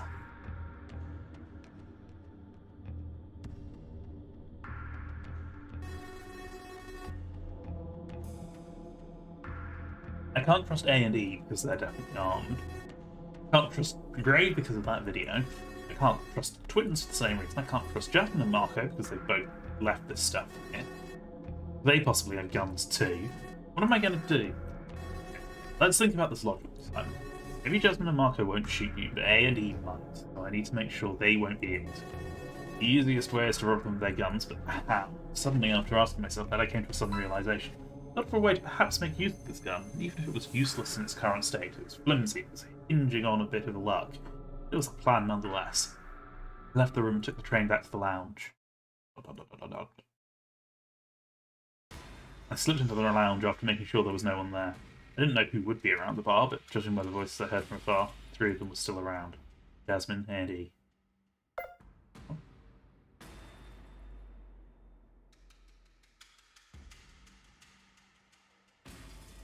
The twins had vacated the area. Perfect enough. It would have been even better if Jasmine hadn't been there, but I couldn't pick every detail of this battle. I spent a moment to go over it again in my head. First I was going to hold E hostage. I was going to slip in, nonchalant, until I could get close to her. I had the gun ready in my pocket. It was broken, of course, but from far enough I didn't think anyone would notice the difference. Her hostage, I'd have the old man spilled beans on everything they'd been doing behind our backs. There was the possibility A would be smiling, in which case I would probably just lose. He might not have minded me offing E if he was, which meant my hostage would be worthless. I shook my head. It was hinging on chance, but just this once I decided to be a gambler. Hey, S. You're back. Are you ready to head out? Yeah, I'm ready to head out. Just a sec. I just have to... After what? I readied myself, about to leap and grab E, but all eyes on me. I couldn't manage to get to her. As Jasmine's insistence, I didn't have the time to answer or change my plan. Fuck. It was time to improvise. I drew the gun and aimed its barrel straight at A. S? Young man, He slowly lifted his arms in the air, understanding he was at a disadvantage. These things were going okay so far. I couldn't wipe the sweat off my brow, so I enjoyed it. No one move or I shoot. I want some answers. Did you and E both take a gun from the pantry today? Alright, fine, I'll talk. No one has yet shot today. Yes, I've taken a gun for my own protection, but E did not take anything out. When we opened the briefcase containing them, there was only one gun, which I took. Liar. There were 2 empty spots.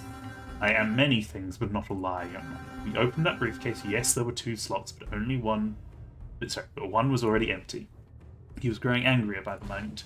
I thought I could use this to my advantage in this battle of wits. Okay, fine. Jasmine, take the gun from his bag and send it over. Hey, do it. I almost aimed the gun at her, but that would have been a mistake. I kept it trained onto A the whole time. Since the safety was off, he didn't try anything funny. I had to keep the bluff going for as long as I needed. I didn't know when he'd realise I didn't have any bullets. Following my barking, Jasmine reached into the man's bag to look for the gun. Please leave everything else in there, though. I need all of this stuff. I am but an old man. Yeah, that's a lot of bullshit for someone who's in firing range right now. He clammed up, and finally Jasmine took out the functional gun, and she put it on the ground and slid it over at my demand. I slowly lowered myself into a squat, still holding the gun at A the whole time. I picked up his gun and immediately opened it to look at the bullets. All the chambers were full. I closed the gun. All of this was keeping my hands busy. I didn't like it because it was opening up for a counterattack, but it had to be done.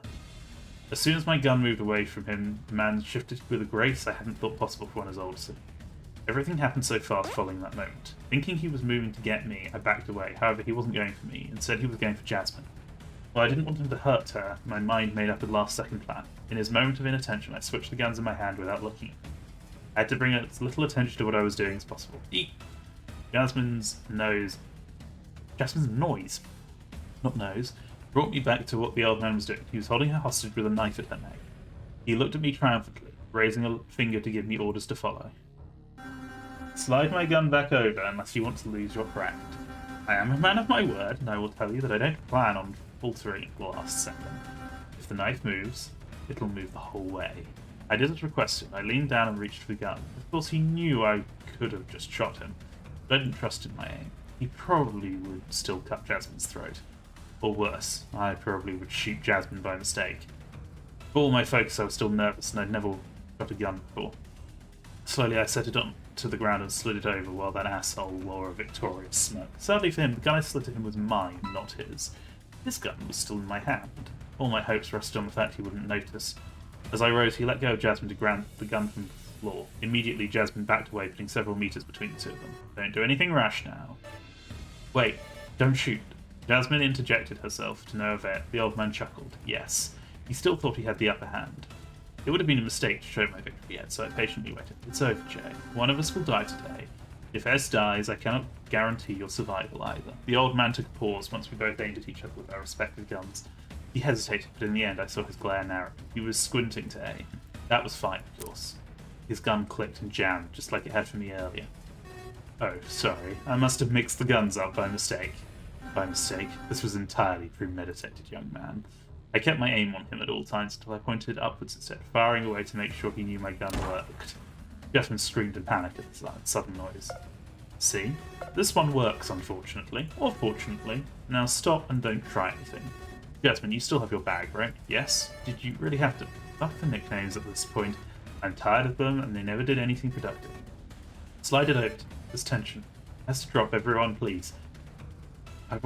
Don't want others to get involved too, and D has no idea of what's happening either. I looked at everyone's state of affairs. A was glaring at me, but he seemed to have given up for the time being. Jasmine was, of course, panicking. E was impassive as usual. One more plan. I needed one more plan. If I dragged E into it, perhaps things would change. I couldn't do it myself, though. Okay. If you aren't going to slide it over, then take out a paper and write what I'm about to tell you. But quick. She recoiled as I barked at her. Then she grabbed a sheet of paper and brought the pens out on the counter. As I instructed her, she wrote on the paper and gave E the sheet. Alright, that's enough now. What is your... But E interrupted him by panicking just like Jasmine had done before. Okay, I'll talk. I think I know it, yes. Please don't shoot anyone. We can all make it out, so please. Closing the distance, I grabbed her shoulder and pulled her to the lounge. She stabilized before too much time had passed. Jasmine took a step forward, but I didn't fully trust her either. I couldn't forget the doubts I had lingering over her and Marco. Now at least listen to what she has to say too. A remained silent, apparently attentive too. If he was interested in what he had to say, perhaps he was not in fact smiling, or maybe he was just interested in my plan. I nodded at Jasmine's request. Do I talk now? I tapped E's hand as if telling her to. Okay, so you want to know how to leave. I've been thinking about it and I think I know how. You know how we have numbers on our collars, right? And to leave we have to find an extra person to help, right? Well, what if, and I'm pretty sure the extra person is just another person in our group. The number 1 collar would pair with the number 8 collar, and then we have the number 9 together. The number 2 and 7, 3 and 6, 4 and 5 can all pair up to form the number 9 too, which means that everyone could go. It took a moment to remember my number. Right, it was 2. I pushed my thumb onto the back of E's collar, making her shiver in apprehension. Her collar showed the number 7. She's got 7 and I have 2. So I think this is where I go. Jasmine, send me the bag. She obeyed and slid it into the ground as I reached for E's hand and tugged her over. Hey, what? Is it time to go? Please don't shoot anybody. I quickly picked up the bag Jasmine had sent to me. Preparations to leave the room had taken a while, but before too much more time had passed, I was off. And no one moved. If I hear footsteps, I'll come and shoot anyway. Wait until I'm gone, and then you can go. I looked at Jasmine, then A. And if you're still stuck here, I'll come with the police. If you can, it would be great. She still held the hopes I would come to help her. Of course, I wanted to, but there was this part of me that still couldn't trust her the way I had done before. Swiftly, I left with E, pulling her along. On the way out, I stuffed the revolver back in my jacket. I went down the staircase, and I met the twins. Oh, hi. The others are waiting for you upstairs, so don't make them wait too long. They ran past me, deciding to ignore the fact I was dragging the disabled girl alongside me. I slipped out of the lobby and found the train still there.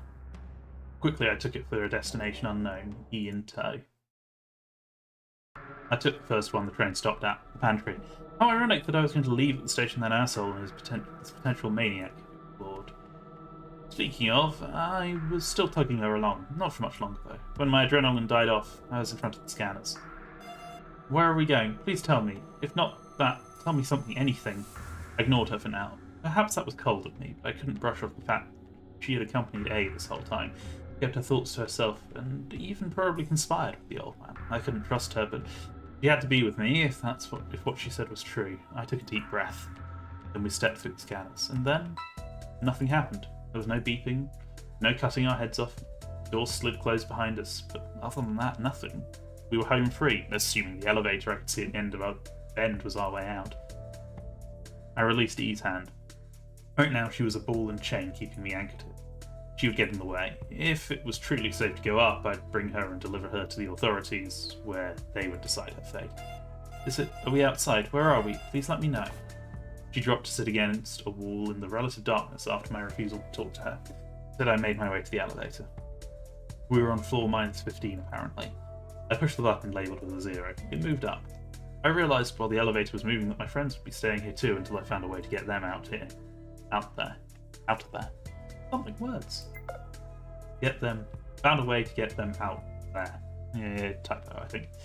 And then I'd have to clear up this little misconception between us. After a long time, the elevator stopped at what I presumed was floor 0. It was above ground, perhaps. As the doors opened, I smelled fresh air. It was coming up from a staircase. I quickly ascended. Bright light was pouring out onto my face. Was this outside? It was blinding me. The sight of the outside world was blinding me. I heard things too. I heard water. I heard the seagulls. Everything was so peaceful. As I stepped out of the building I'd been in, I realised it wasn't a building. It was just a bunch of ruins. The staircase had given way to a deserted island covered with rubble here and there. Yes, I made it out. We're out. It's so calm here. Woohoo! I was outside. It was over. Finally, I'd left that terrible place, and yet I couldn't shake the feeling that this place was horribly wrong. In my search, I found no civilization. There was no Montreal. I could walk a few meters to reach the beach from the rubble-filled station, but there was no one there either. I walked in one direction for a while. A solid 5 minutes of walking confirmed what I thought. This island was deserted. As I thought about the fact I was on a deserted island, a thought flashed in my head. Something about the letter I. The thought was something about the letter I and how it took the second spot. Splot again. The second letter was I for some reason. I didn't know what it meant. After everything I'd gone through, I'd chalked it up to a momentary insanity. When I came back to the elevator, I saw that E had somehow felt her way up to it and used it from the hallway I'd left her in before. That was lucky, because when I tried to use it again, it didn't work. I was stranded on this island, just like my friends were stranded in the subway below us. This is a little strange, but I suppose I can work with this. Many days passed. We kept the collars, they weren't going off, and we couldn't remove them. One day I woke up and E's headset and her faceplate were gone. But we kept the collars on, always. I didn't know what happened during our sleep, but everything's fine here now. After a few days of reacquainting ourselves, she told me that she never conspired with A, that his name was Agnos, and that she had been wary of him a lot. None of it mattered, of course. We decided to settle here and survive on our own. It wasn't so bad, despite it not being how I'd chosen to leave the island. Despite it not being how I'd chosen to leave the island if I was given the choice. It was still good enough. He was cute. I never saw my friends again. They might have escaped too, but I didn't know. This place had multiple exits. Were they on an island too somewhere? A part of me wanted to go explore and see if that was the case, but another part of me had fallen back into my usual cowardice. I refrained and instead chose to live a happy life here with E. Was it a dream? Was it a nightmare? If it had been a nightmare, this part was now a dream. Perhaps it was a dream made by a butterfly who dreamed it had been a cat kidnapped to slime me. Together we were stranded on an island, and yet, instead of a future spent in darkness, our lives were illuminated with the brightest light. Island good air.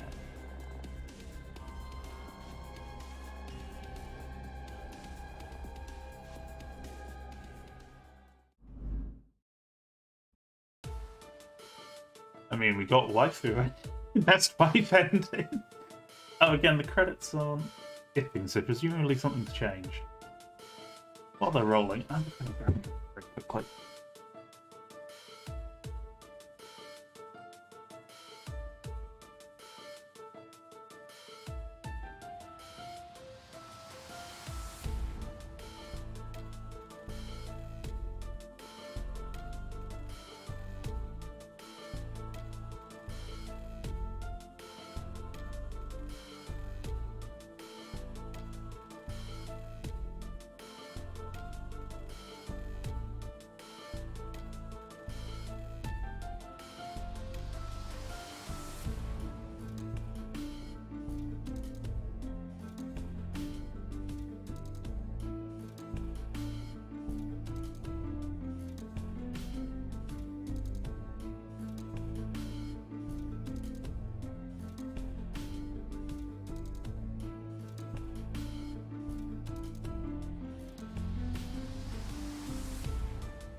Right. So I think it was the ocean waves bit it mentioned in the credits, because previously that was kept clear for spoiler reasons. This is interesting. Okay, so we've got I, L, Y, and E. E, I, L, Y. E, I, L, Y. Isla. Isla?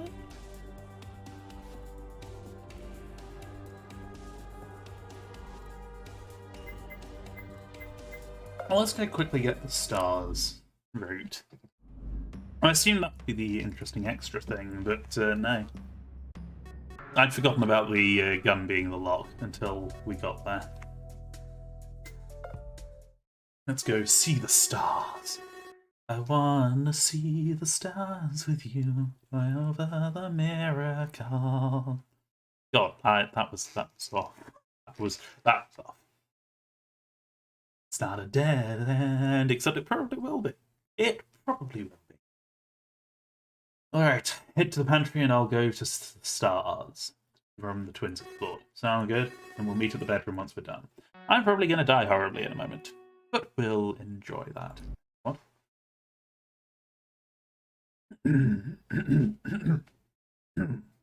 Before I could elaborate further, the doors closed. Ray didn't look like he wanted to follow the plan I suggested, but since I waited that long and the doors had closed, he wouldn't have any choice. This played right to my hand. to avoid him going to the library. Perfect. Prochaine station, bibliothèque. I wouldn't leave there anyway. My stop was the stars. It didn't take too long for the train to get here. There. Since we took the train first, nobody would be here either, allowing me to have full reign over the findings of the place. I stepped out onto the station. So far, everything was the same. There was the same lobby, the doors didn't close because the station was already solved. I ascended and found myself in the stars. Which wasn't much of a room, I considered. It was so dark I could barely make anything out. As I stepped into the room, I quickly hit my foot on the side of a table or something. Damn it. First I had to find a light switch. Stumbling around the room, I didn't see anything like that. Maybe on the wall there would be one near the door? Wait, where was the door? I couldn't even tell. I thought maybe if I blindly grabbed around, I might figure out its location. Large astrological symbols were shining on the walls. Despite that, they weren't very helpful. My search continued. It was a spacious table. I followed the border with my hands and realised it was on the shape of an octagon or something. It had 8 sides, and on top it was a spherical dome. I wished I could have seen this firsthand, but without the lights, it would prove fruitless to try. My search continued. I could feel something cold and round. It was some sort of pillar? It might have been marble. The detailing on it more or less proved that fact. On top of it was something... a container? Some kind of chest, maybe. Finally, I found the booty. This was what all true pirates strived for. Ah, matey, find me that light, will ye? Lest I make you walk the plank. My ship continued. I felt wood. There was some books. While the knowledge of my... We've been in here before and it was lit up, though. While the knowledge of their contents might illuminate me, they wouldn't illuminate this room. My search continued. Though this was something metallic. It was in the shape of a large cube. Was it some sort of dice? Die? I couldn't tell exactly, but it was heavy. No, it was stuck to the floor. Whatever it was, I couldn't use it to turn on the lights. My search continued. I was already exhausted and I'd barely found anything in this stupid place. I still couldn't find the lights. Perhaps there had been none? Did that explain why the twins took so long to solve this place? I couldn't blame them. I'd be in a foul mood if someone gave me a room to escape. It was plunged in darkness. Is someone upstairs? That was the old man. What was he doing here? I stepped out of the room to meet him in person before he climbed and ruined everything. Yes, I'm here. Coming.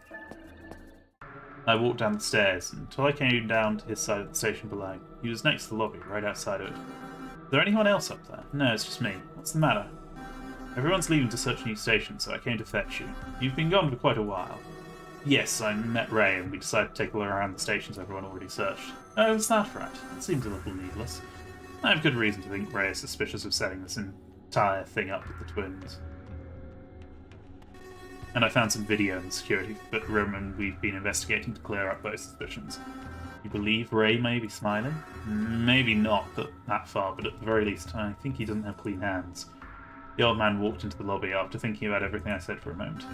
Does saying Jay can corroborate the fact Ray is suspicious to everyone else here? Yes, perfect then. We can go back to the lounge and arrest him as a group promptly.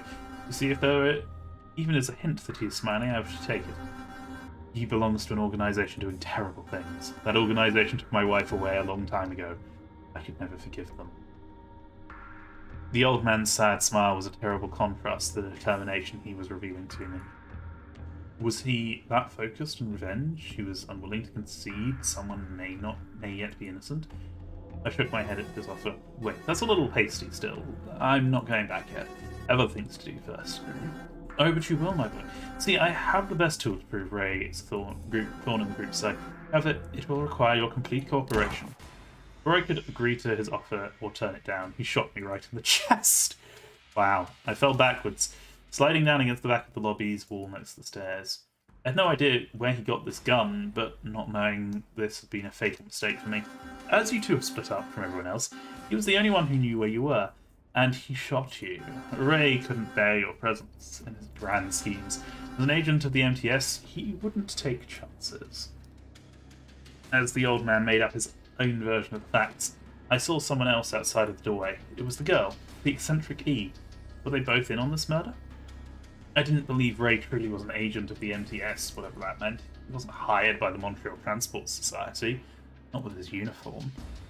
He had to be a clerk or a teacher, maybe.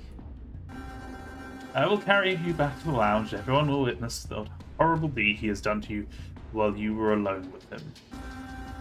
We will catch him and bring my wife's murderers to justice. It is time we find out the truth of the matter, and your help is invaluable. Thank you for your sacrifice. Soon, my revenge will be complete. I didn't. You're the one who...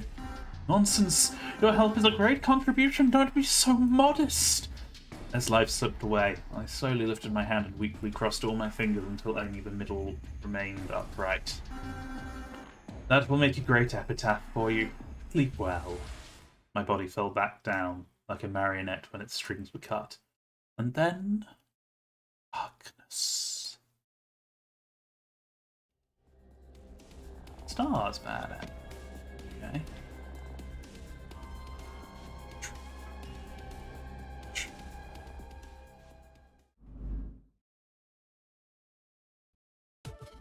Okay. So.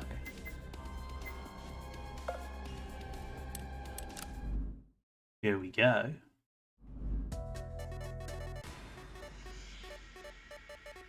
Doop doop doop doop. Skipping.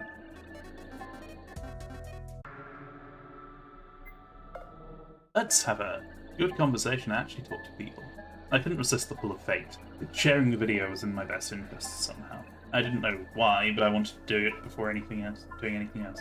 This, again, I just want to look at the flowchart and see. That's where the last lock was then. We've got a lock there that we opened. We've got one there.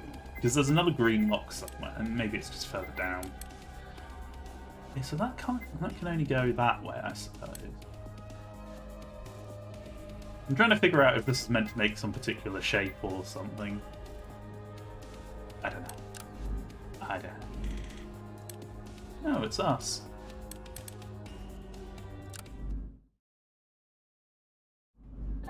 Part of me that didn't like that idea remembered how it showed Ray and the twins. It would cause some strife. Especially if I'd share it with them, so I opted not to. There was someone who wouldn't do something stupid until we had proof would be a better confidant. Before I shared it, I wanted to clear up something that had been nagging me about the video. First of all, the twins should have never met with Ray. The only instance of that being possible was after we left. If Ray and Marco split up, then Ray came back alone, met with the twins on the way, and one of them grouped with him, then it would be fine. I thought the twins didn't really like him. I didn't think they would ever team up with him willingly. There's also another thing. Fast forward, it had taken quite a while to even get to the point where I saw the colorless twin. Possibly hours had passed. We hadn't been here long enough for this. There was yet a third thing that didn't work, but I had to check the video again to be sure. I probably have enough time. Unfortunately, I'm on the wrong side of the station to go there. I clenched my teeth. Maybe I could sneak through the hallway around the lounge if I was careful enough that no one would see me through the two doorways. I could also take the train to another station, go up, cross to the other side, come down, and take the train back to make it to the security room. The latter was a bigger waste of time, and judging by my current situation, I didn't want to waste too much of it. I really wanted to see what the twins had found in their station, but heck, I'd have to leave that for later. Making up my mind, I decided to crawl back up the stairs. Very carefully, I walked around the corner, and I waited until I no longer heard any noise from within the lounge before I ventured further. I passed the first doorway, successful in sneaking by. The second doorway went much of the same, but as I went through and came down the staircase, there was one of the twins in the lobby. Beyond her was the station, and I could see a train there. She watched me, surprised to see me. I could either stop here to talk to her directly and inquire on what was in her station, or I could catch the train. If I did the latter, I would save on time, the former would let me know. Yeah, decisions. There's another? I guess I'll talk to her. I made up my mind to spoke to her first. The train could drive off. I'd wait for it again later. So, is this G or H? It's G. I still haven't managed to differentiate us. They're both the same. It's not my fault. It's the eyes, big moron. Just look at the eyes. I'd been averting my gaze ever since every time I spoke to them, either out of fear or being branded something unsavoury for addressing younger girls, or out of some other indescribable uncertainty. This time, it was because of the video. So what did you want to know? You wanted to talk to me about something, didn't you? Yeah, what did you find in your rooms? It was a room about stars or something. We had some constellations to match up, and there was a puzzle about astrology symbols too. I didn't see that their eyes were different. Or was it astronomy? One of them. I see. And did you find anything out of the ordinary? We found a bunch of maps for the entire place here, but nothing special otherwise. Did you meet with Ray yet? Ray again? Why are you so fixated on him? No reason really, just making small talk. Your idea of small talk is weird as hell. Anyway, no, I haven't met up with him yet, or anyone else. We just came back here and you guys arrived shortly afterward. Okay, alright. That's all I wanted to know. And I saluted her before leaving. I looked over my shoulder. The girl wasn't there anymore. She went back up the stairs. Phew, she wouldn't follow me. The wait for the train was a little long, but I eventually boarded it. Stop. That can't be another branch, can it? No, it wasn't. Okay, good. That's like, more branches? More branches? There's so many branches. 400 branches! The wait for the train was a little long, but I eventually boarded it. I dropped into the seat and closed my eyes, waiting for it to go. Go, go, go. Back in the security room, I took the spot on the chair, apprehensively looking at the console. Nothing had been tampered with. The video file was still open and paused to where we put it before. If anyone else had come here, they covered their tracks very well. I doubted any of them could handle that, so most likely nobody came. The secret was still safe. I played the video again from the start. What I wanted to check wasn't really at any point in particular, so I paused the feed to avoid having any movement distract me as I observed it. I looked specifically at the corner of the video. The feed was in the scanner room, but I could see what other room it was attached to. I narrowed my eyes a little, then I realised what I first thought.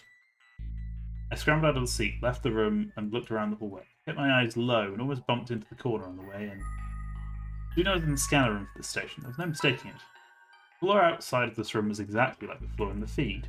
All the hallways had a different kind of flooring, so this was definitely here. I could tell because the floors in the leisure and bathroom station were different. How did they come here? No one but Jasmine and I ever came into this room. Not only did the time not match up, but now it's physically impossible they did it. G, H, and Ray, what is your involvement in all this? My eyes opened wide in shock at the realization. Were they behind this? Not one, but 3 people? I needed to tell someone. First I need to tell Jasmine, and then maybe someone else too, but who? I went back to the main room and closed the file entirely this time. There was no risking someone else finding this. After that, I left the room. I took the train back to the lounge, which was a very uneventful ride. On the way back, I decided the only person I could share this with was A. Marco wasn't there, and he might stick by Ray. The twins were already suspicious enough, and he wouldn't be much help. I entered the lounge again. Walking around, I noticed something was a little different. The twins had gone to another station. This made it easy for me. I wouldn't have to worry about leaking the secret anymore. The twins moved out. They found some maps in their room, so according to them, they're going to... She flipped through the papers while A observed us in silence.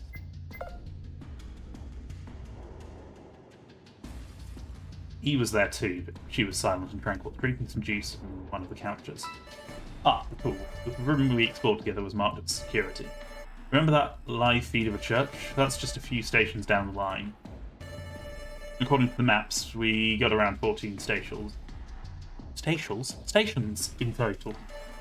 There's lounge, and on that side, the one we explored with the security room, there were 6 stations. Security, science, laboratory, infirmary, fitness centre, church and theatre. We could even go watch movies if we wanted to. Don't go to that theatre. Do not go to that theatre. It's a terrible idea. Bad things happen in that theatre. Terrible things happen in that theatre. Do not go there. Bad, bad, bad plan. You cracked a joke, but I didn't laugh. In retrospect, perhaps that was a little mean of me. The poor girl was almost visibly crushed by the suspicion she had to hold. After all, out of every girl here, she may as well have been alone then. The twins were suspicious, and E's presence was minimal at best. Don't talk badly about best girl. On the other side, we have the pantry, the library, the bedroom, the stars, whatever that is, the pool, the recreation room, and the reactor, which sounds really aimless. I also have things to show. Good and all to know what is everywhere, but I need to share some info with both of you. I called the old man over by the same occasion. I can English today. Has your walk been fruitful then? You've been investigating something, haven't you? Very perceptive. And it seemed like this old man knew just from looking at me. Was I this transparent? If Marco was here, he'd say something along the lines of, "You're not a ghost yet, though." Perhaps I've been pale as one ever since I made my discovery. Unfortunately, we have to go to the security room. I don't think I can explain very well. That means we need to split up when we get back. It's that video, isn't it? We found a weird video. I'll explain first, and then we can go see it to check directly. Oh, if you swear it is the truth and act as witness for what each other is saying, I doubt we need to go to see it on top of that. There's something additional to what Jasmine saw. But sure, go ahead and explain. My friend spoke to A about it, while the old man stroked his chin and thought, my details would have to wait since I believed I needed to show the floor too. And that's what we found, since the twins were both here earlier, both with their collars. Strange, isn't it? Yes, I agree. I'd like to see the additional information for myself. Let us leave E here. She is safe and will be willing to wait for us. I hadn't thought about E's situation. She can't stay here alone, right? Correct. Alas, all three of us should go to see this additional information, yet only two may. Were they going to have another rock, paper, scissors battle? As important as it was, I needed to circumvent it in some way. We couldn't afford to waste time for another 100 years fight. I'll go with A first. Jasmine, you can talk with E, correct? Stay here and tell her about it too. I doubt she'll talk readily. She looks like she can handle a secret. Gotcha, okay. Be sure to share the whole info with me too, though. Let us make haste. I didn't need to be told twice. We both left the area and made our way back to the security room. We watched the feed and I explained everything to the old man. Yes, that's quite odd. I can't help but wonder exactly if this video is real. I narrowed my eyes a little. What did he mean by not real? You think the video itself is a fabrication? But the people in it are those who are with us. Do you think they died for real, then? We can't exactly see through. This angle isn't good. The head could easily be a mannequin, for example. Anakin. The expression darkened a little. However, this also means that Ray and one of the twins are in cahoots for some reason or another. To what ends, I honestly cannot tell. This is all too suspicious no matter how you look at it. Perhaps they have secrets to hide, but then the questions are, which twin is it? Does it matter? And most importantly, is Smiley two of us? Yeah, I see. You're suggesting that if a mannequin was used, then the twin without a collar isn't a different twin, but the same one. Precisely. It would be difficult to tell which twin is involved in this mastermind business, though. Is it H? She seems hot-headed. Is it G? She's a little shy. Contradictory. I agree with that. I couldn't differentiate them well either until they spoke. They had different personalities, but that was pretty much it, I thought. Oh right, for the additional information, take a look at the corner of this video. I wound it back to when there wouldn't be anything in the way. If you noticed on the way in, the flooring in the hallway here matches this one perfectly. The other stations will have a different look. Unless you tell me this floor is also in the pantry, I'm going to assume. No, you might be right. I didn't notice that, but how could I not notice? That's very peculiar. However, I'd say it only confirms our suspicions. My theory is that the suspicious duo has been here before already. Before the game started, they filmed themselves acting out this outcome. Then they waited a while to set up the tape, checked it, and then left without turning off the camera. That's why it caught one of the twins without their collar. Which means Smiley is two people. Alas, we can't make a move. I was pumped about the discovery, but when he finished talking I deflated. Why not? We finally figured out who it was. He sighed, apparently having realised something I hadn't yet. We don't have enough evidence. If we confronted them in the open, we would be falling right into their trap too. The best we can do is keep exploring for now and corner them later. Okay, fine. But we should keep an eye on them now. Unfortunately, the twins have left the pool. At the moment I know that Ray and Em have gone to the science lab, which is one station further up from here. The one after them is the infirmary. I'd like to explore it, so it would be open just in case something bad happened in our confrontation. I'll stay with Jasmine at the lounge then, so if the twins come back we can split them up and keep an eye on them. Not a bad idea. Let us away. Both of us left, now that our plan of action was decided. Before leaving, I remember to close the video. Once again, we rode the train in silence.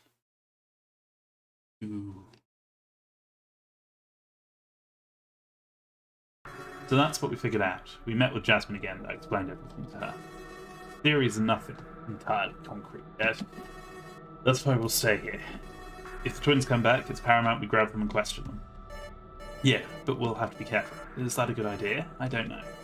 What if they figure out we're getting too close to the truth? I trust in the fact the twins care for each other. If it comes to it, we can try and leverage that. I don't know why the culprit would put their sister into this horrible game, but it's so mean, though. Do we have a choice? We're stuck here, aren't we? Isn't that mean, too? Jasmine became silent as she contemplated my words. In the meantime, A finished communicating with E and joined us both again. It's time for us to leave the infirmary. Should Ray come back here before the twins do, please do be ready to conceal what you truly know about this sordid affair. Sure. Ah, this is leading into the bit we did right at the start. A&E vanished off from the room. I was left alone with Jasmine, which wasn't a bad spot to be in. I hope they don't take too long. I'm not completely patient right now. Me neither. To pass the time, I had decided that perhaps I could have shared the paper with Jasmine. I just didn't know if I could have trusted her. Something was making me increasingly paranoid. We had a clear goal this time, yes, that was true. However, Jasmine's behaviour still weighed on my mind. I had chosen not to tell A, as that might have been the trigger to send him on the warpath. The paper spoke of a person who didn't belong. Jasmine? Was it one of the twins? Was it Ray? I had to make this choice. Did I share the information with my childhood friend or not? Would it be helpful, or would it create even further unnecessary suspicions? I don't think it matters, but listen, I almost forgot. I found a piece of paper earlier. I can show you, but you have to promise not to panic when you read what's on it, okay? I decided to admit to the fact that I actually chose not to share it with anyone, including her, because I didn't know who to trust. I would only fan the flames of doubt in her head. Okay, I promise. I sincerely doubted she would panic, but I had wanted her guarantee anyway. I reached in my pocket and took out the piece of paper. I also pulled out the big coin from the bedroom we explored. That's right, I still had that. Realizing that fact made me wonder if it would have an additional purpose, since I could take it out of that room. I stuffed it back in since that piece was useless for now. It's just a big coin from the bedroom, nothing to worry about. Anyway, here's that piece of paper. I unfolded it and showed it to her. After she read it, her expression hardened a little. I could tell she wasn't sure of what it meant, just like me. I wonder if all these things weren't just planted here to make us doubt each other. Can you actually say there is someone who doesn't belong? For instance, what would be the criteria to... I stumbled forward out of my seat, clutching my head and interrupting Jasmine in her sentence. A bit to realise something was happening to me, but by that point, I wasn't even there anymore.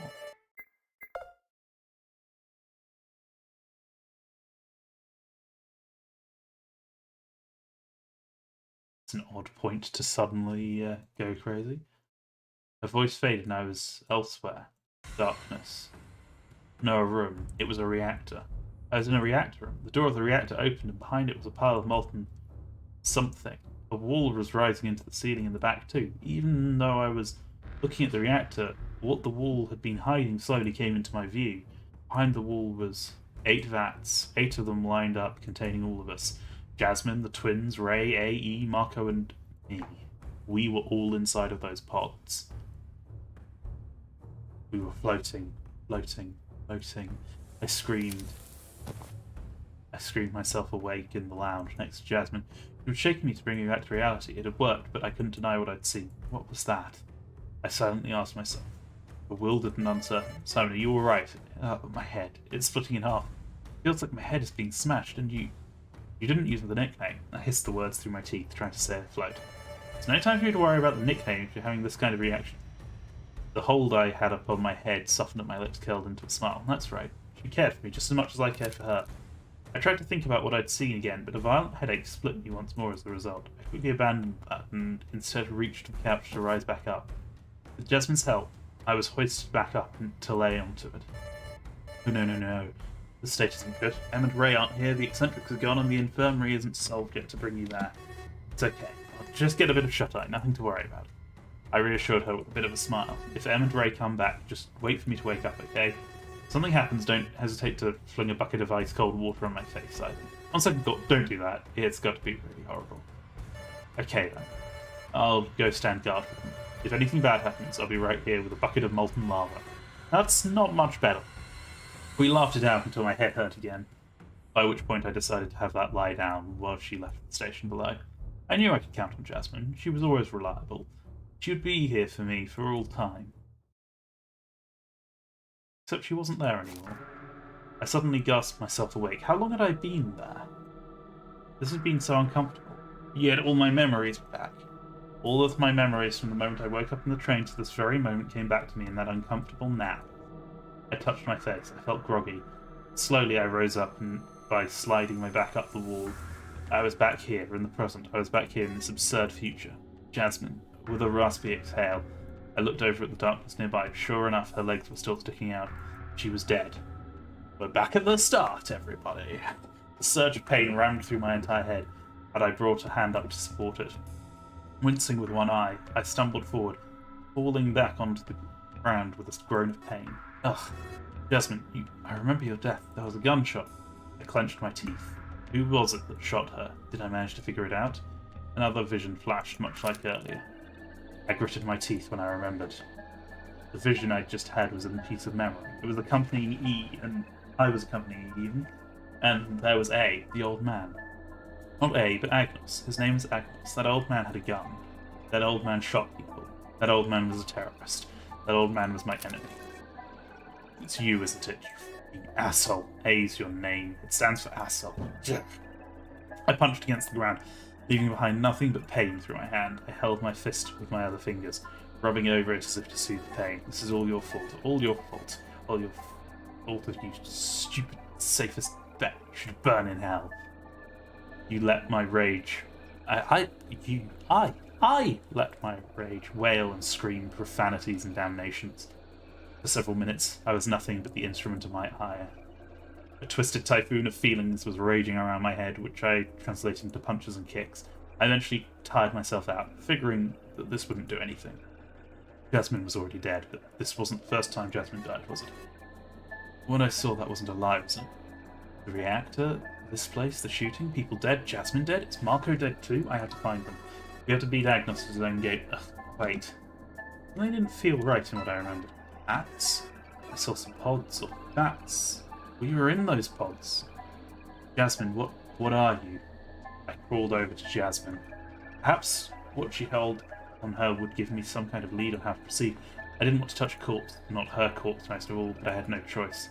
In the vision of that memory, all 8 of us were in there. A ray of hope shot in my head. What if Jasmine wasn't Jasmine? Was she in the vat at this very moment? I pressed my hand against her side slowly. It was solid. I knew bodies went stiff when you died of something. Rigor mortis, was it? But not to this extent. It was really solid. No, I couldn't get hopeful. I shook my head. I didn't want to get a hope that I would lose. I didn't want to be lured by fate. But I wanted to finish the examination anyway. I resigned myself to it and took a deep breath. Ugh, this doesn't smell good. Still, I grabbed onto her side. Normally, there would be a bone here. This would be the thoracic spine, but this felt smoother. Against my better judgment, I decided not against it. It echoed. What is this? Perhaps my hope was founded. Her body was heavy. I tried lifting it again. It definitely felt heavy. It was heavy. It was echoing inside. It was abnormal. Are you a person who doesn't belong? No, all of us were in those vats. What does it mean? As a last resort, I decided to look into the wound on her forehead. So I could see some cables. There was blood, and it was disgusting, but it was metallic inside, like some sort of kind of robot's head. After all this time, this was the answer. Or is this a cruel joke from Smiley? Is this not even Jasmine? Is this a fake? Did they try making me think they got Jasmine, and in reality she's not here? A loud noise came from the tunnel. I quickly realised it was the sound of a train coming by. Was this Agnos rolling in to finish the job? I decided that he wouldn't get me so easy. However, when the train arrived and I looked to the other side, I saw 2 figures leave. One of them was a large man. Marco and Ray were back. Quickly, I jumped into the lobby. I climbed even faster up the stairs and emerged into the lounge in record time. Marco, Ray, are you there? What's going on? Marco and Ray both entered the lounge at that screaming. The older one squinted at me as if I was disturbing him. I didn't have time for this shit. Jasmine got shot in the head. Marco's eyes opened wide. Jasmine? At that point, a sudden detail struck me. Marco didn't have his left arm. The coat he wore was tied up in a knot at his shoulder. I pointed to it with all my rudeness. No time for this. What do you mean, Jasmine? He looked even more confused than I was. Whatever, it's A. He did all this. He did this too. We're going to be barricaded. We're going to barricade here from now on. His name is Agnos. How did you know that? You stupid to explain. It's Agnos anyway. That motherfucker. I balled my hands and fists and kicked the nearby couch. Marco did the same, which served only to hurt his foot. I'd never seen him this angry before. My eyes were looking at his missing arm again. Ray was carrying something wrapped in cloth. It was a very arm-like package. Yeah, don't look at me like that. I didn't do anything. It's like he said. That old guy overpowered us both with a gun and Marco shoved me away. And then there was an explosion. His entire arm got the brunt of the shots. All 5 of them. I guess the sick got into your girlfriend, huh? Shit. The explosion got his arm kicked off anyway. If he had not shoved me out the way, I would have gotten those shots right in my chest. I guess the price was the fact his arm got blown away in the blast. I'm willing to bet Agnos is smiling. A maniac who just likes killing people. That sucks. I mean, it really sucks, but some other shit is going on here. I was talking like Ray now. I had to shake my thoughts away from him for a bit. Jasmine got shot, and she's not Jasmine. She's really weird. Go look downstairs if you want her dead body. I looked into the room, and there were wires and crap. Okay, I have several questions then. First of all, that's Jasmine, right? No, I'm telling you that's not Jasmine. She's Jay. Like, her name is Jasmine. Where does he go with this? I didn't understand what he was asking. Yes, the Jasmine you spoke to me. Yes, she's Jasmine. Jay, like Jasmine. The Jasmine that I'd known before. The Jasmine I hadn't seen for years. Jasmine who's supposed to meet today, and was he drunk or something and not able to recognize her? Didn't you see her already? When we were heading home in the train earlier, before all this fucking shit started. Simon. He paused. I suddenly had a bad feeling. I wasn't going home with you earlier. I finished classes before you, like every Friday. And I was at home waiting for you to come back so we'd go out. You told me about her a lot, but I have never met Jasmine. Not today, not before. Until Smiley got us, I'd never seen her. Ever. Almost mechanically, while I watched unsure of what he was telling me, unsure of reality, unsure of my memories, he walked away. Slowly, he walked through the door frame and left Jasmine's side of the station, most likely to examine her himself. He never met her? This is what I remembered. How could it? Ray was visibly at a loss, holding his head as if he had a headache. Sitting on the couch, he dismissively waved on it. I thought maybe I could wrap his sleeve to stop the blood. He's lost so much of it. It's a wonder he's alive, but when I say alive, it's more like he seemed a lot more apprehensive all of a sudden. As he explained it to me, something clicked in my head. As he spoke, I was made aware of a truth I'd been running away from this whole time. His shoulder, it has wires and shit too. When I say alive, I mean he's artificially alive. His body is heavy, it's not human. What? Marco is not human. Is he like Jasmine? Smiley. I clenched my hands and fists in another fit of anger until Ray, uncaring, drank from his flask. Smiley, come out and answer our questions, you fuck. Why does nothing make sense? The security footage, the note about the person who doesn't belong, the vision of the vats, Jasmine being a fake, Ray with a twin dying in the security room, Marco not knowing who Jasmine was, Marco being a human robot person too. Why? Who is here? Who the fuck are we? What is this place? I slammed my fists on the table in front of a couch, cracking its legs and breaking it in half as easily as if I'd cut through butter. After that, I dropped onto another couch and closed my eyes, tormented by every demon imaginable. I finished my examination. She's like me. I woke up to Marco announcing his findings to Ray. He sat down next to me as soon as I had made some space. He looked completely discouraged. I don't know what's going on here either. During the silence lingering past his admission, I looked at my hands. 2 pieces of evidence connected as I did so. 2 people were confirmed as robots and the twins were still alive, despite what I'd seen. Are we all robots? I looked at my hands even harder. I turned them around, felt up my arms, but nothing seemed off. Don't bother trying to feel it, you won't. I didn't have any hints either. All I know is that I feel very much like a human. This is wrong. Very wrong. Ray was drinking from his flask. If he wasn't, would he have gotten angry? The real question was, what would he be getting angry about? The fact we're insinuating we're robots? The fact that we're fixated on it? Hey Ray, are you a robot too? Eh? You feel weird. He grunted some form of disapproval at me. Apparently he didn't either. None of us had any telltale signs. When the fuck are we barricading this place? A reminder that your girly friend Jasmine got shot in the head and died like a person either way. If we ain't getting this up, then we ain't living tomorrow. To be honest, I just don't care about it. I don't care about anything. That was the original plan, but does it matter? There's a real me somewhere out there and it's not me. I'm from nowhere. I'm a fake. I'm not here. I'm not there. I'm not anywhere. There's no place for me. Well, you're still you. I don't really care if you're a robot or not. Yeah, listen to you, little bucko there. Besides, if you're missing your arm and you're a robot, we can get you an arm cannon later, and maybe you can become a cool bounty hunter from space. Okay, you don't have to listen to him anymore. It's better to focus on our current problems. We got Smiley to catch, and this place to leave ASAP. I'm guessing his missing arm would be a current problem too. He's a robot, so he's not really healing, is he? There's no pain anymore, so maybe? I was no psychologist, but I could help by reaching out and giving him a pat on his shoulder that wasn't injured. He gave a half smile. Ray shook his head and stood up, leaving us alone. I'm concerned, though. Justin was... I mean, she was still human. She felt real. She had thoughts and dreams and other things that people have. What manner of event is this? Marco gave me a weird look. I don't mean anything, but it's just... I don't know.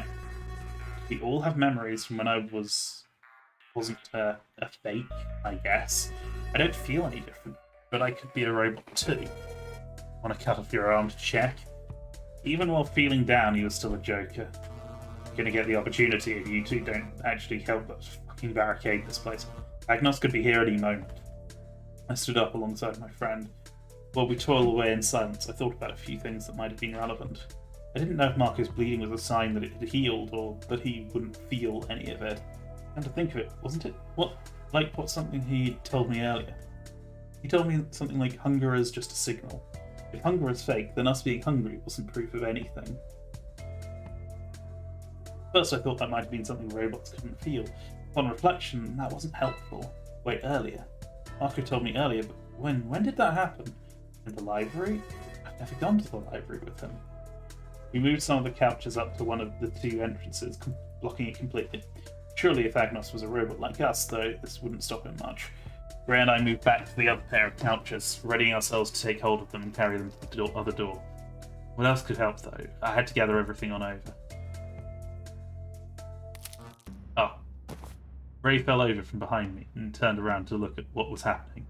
Was it Agnos? No, Ray was stabbed. Agnos had a gun, not a knife. Marco was stabbing Ray. Huh, no resistance at all. Did I get lucky or what?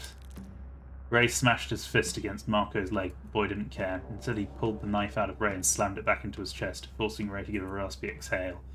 He probably hit his lung. Oh, there it is. Did you hear that? That's metal. Yeah, I can feel it when I twist the knife a bit. Doing that caused Ray to wail out in pain. If you're still alive, it's thanks to me anyway. You should consider yourself lucky. Oh wait, no, you're not alive. You're a fucking robot too. We're all robots. We're all dead. We're all just fucking dead. Deal with it, Ray. No, fuck you. Marco had spoken without any emotion behind his voice. I could only watch in horror as my one-armed friend stabbed Ray just like that. It's like he gave up. Why did you do that, Marco? Everything was improving. Improving? I shielded myself with my arms as his tone grew angrier. I backed up to the barricade until I fell against it. Nothing's improving for us. It doesn't matter. We're not even alive. We're dead men walking. You fuckwit. I'm not a robot. Who the fuck is a robot, huh? Sadly, those were his last words. Ray expired momentarily. Marco must have severed some important cables as if to prove that Ray was just as well a robot too. I didn't understand. I watched the horrific sight of the large man pulled on the ground. There was blood there, and it smelled metallic. It smelled so strongly metallic, in fact. Marco, can you check where the blood comes from? Marco stared into Ray's wound like it was nothing. He didn't care. He looked so detached and so disturbed at the same time. The blood is from his body, and I can't really tell where it's from. Just bleeding, I guess. Does that answer your question? Oh wait, that's not blood. It's just some kind of fluid that looks like blood. You know how blood has this weird metallic taste since there's iron in our blood? This one's just that. It's just some kind of liquid that seems to be surrounding the metal and flowing over it. But it smells like metal. The blood we have picked it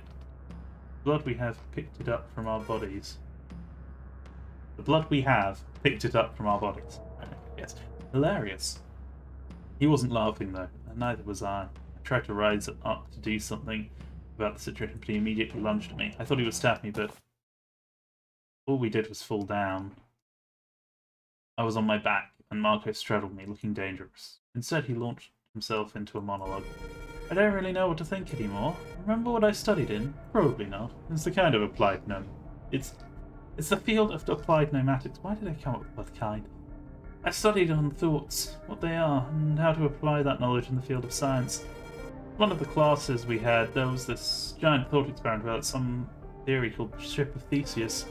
But it's basically a story about guys replacing the parts in a boat until none of the original parts are left. I didn't really have the heart to interrupt him, but the entire time I was looking at his knife, hoping he wouldn't want to subject me to Ray's treatment. I quietly listened due to that same knife's close proximity. That's where the original theory ends. The question is that ship the Ship of Theseus? To which there is no real answer. Because you could say the parts of the ship or the rebuilt ship is the ship. But there are also They also added another part to it. They told us the original, old parts were used to build another ship, made entirely of the parts of the ship of Theseus. Then we were left to question, which is the real ship of Theseus? The ship that had all of its parts replaced, or the new ship made of the original parts? You may be wondering what this all has to do with our current situation. Well, I'm Marco, right? But I'm a robot, so I'm not Marco. But I know very well that I'm Marco. I remember all the things Marco did. I did all the things Marco did too. Who am I? Am I Marco? I didn't know what to tell them. I felt like if I said anything bad, he would do something I didn't want. But perhaps there would be a calm way out of the situation. I needed to show that I shared his sentiments, so I said, well, time's up. Time's up? Yeah, time's up. The time for the dating game is over. There's nothing here that awaits us. Nothing but eternal darkness. Darkness for you, me, and everyone else. Good night, Simon. I'm sure the real me would have loved to be your friend. He stabbed me. I grabbed his arm trying to stop him, but it was too late. Even the hand I had on his chest wasn't enough to push him away. One of my eyes shut down when he did so. He drove the knife into my chest. This most likely severed part of my body from functioning properly. Are you Simon anyway? Maybe you're not. There's some resistance here, so you and I are just the same. All of us here are robots. Maybe this is just a joke. A big joke. Kind of like a bad nightmare I'm gonna wake up from. If that's the case, why am I not waking up? I was on the ground, unable to move. My body had just lost its central control station or something like that. I was disconnected now. I could do nothing but watch as Marco looked positively out of his mind. If this is a nightmare, then I'll wake up. If it's not a nightmare, then I'll die. Either way, it'll be over. There's nothing here anyway. Even with all this installation, they fucked up. The MTS sucks. The Something flashed in my head while my body was shutting down. I saw a letter, the letter M. Something told me it was the final letter of a 5-lettered word.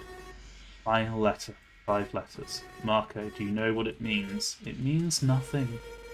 You're just getting mad because I fucked up your body. I don't know what it feels like. Sorry. I don't know what anything feels like either. I don't feel. I'm just a machine. I could tell my brain wasn't working right, so perhaps the next images I saw were fabricated. I saw Marco pick up the knife. There's nothing here. The MTS can go fuck itself. And God doesn't exist. He's not here, or there, or anywhere. Just like me. We're all just like God. We're dead. We're all gone. And he drove it into his own body. He fell on top of me, obscuring my sight. I could see nothing. We spoke our final words before the darkness came. Wait, I don't know what the MTS is. Is it the MTS? Montreal Transport Society? The MTS has nothing to do with this. It's always been the Empty S. The group I'm from, they will change the world. Future is the MTS. Are you Smiley? He couldn't answer since he'd stopped moving, fallen not atop me. He was already cold. It had been nigh instantaneous. Just like him, I expired. Dying was like that, huh?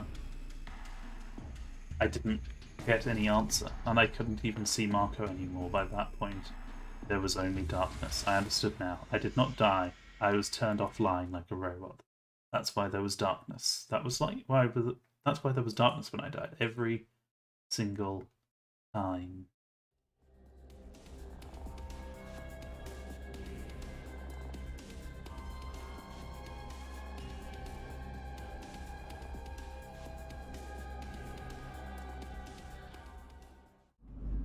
Hey. Oh.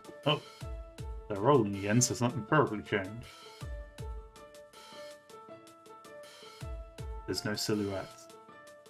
Oh, no, they are there. Okay.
I didn't see anything changing there.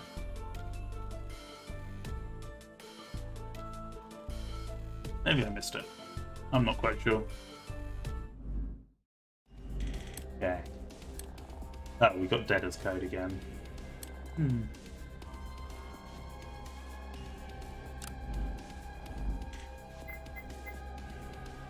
So it was E-I-L-Y-M.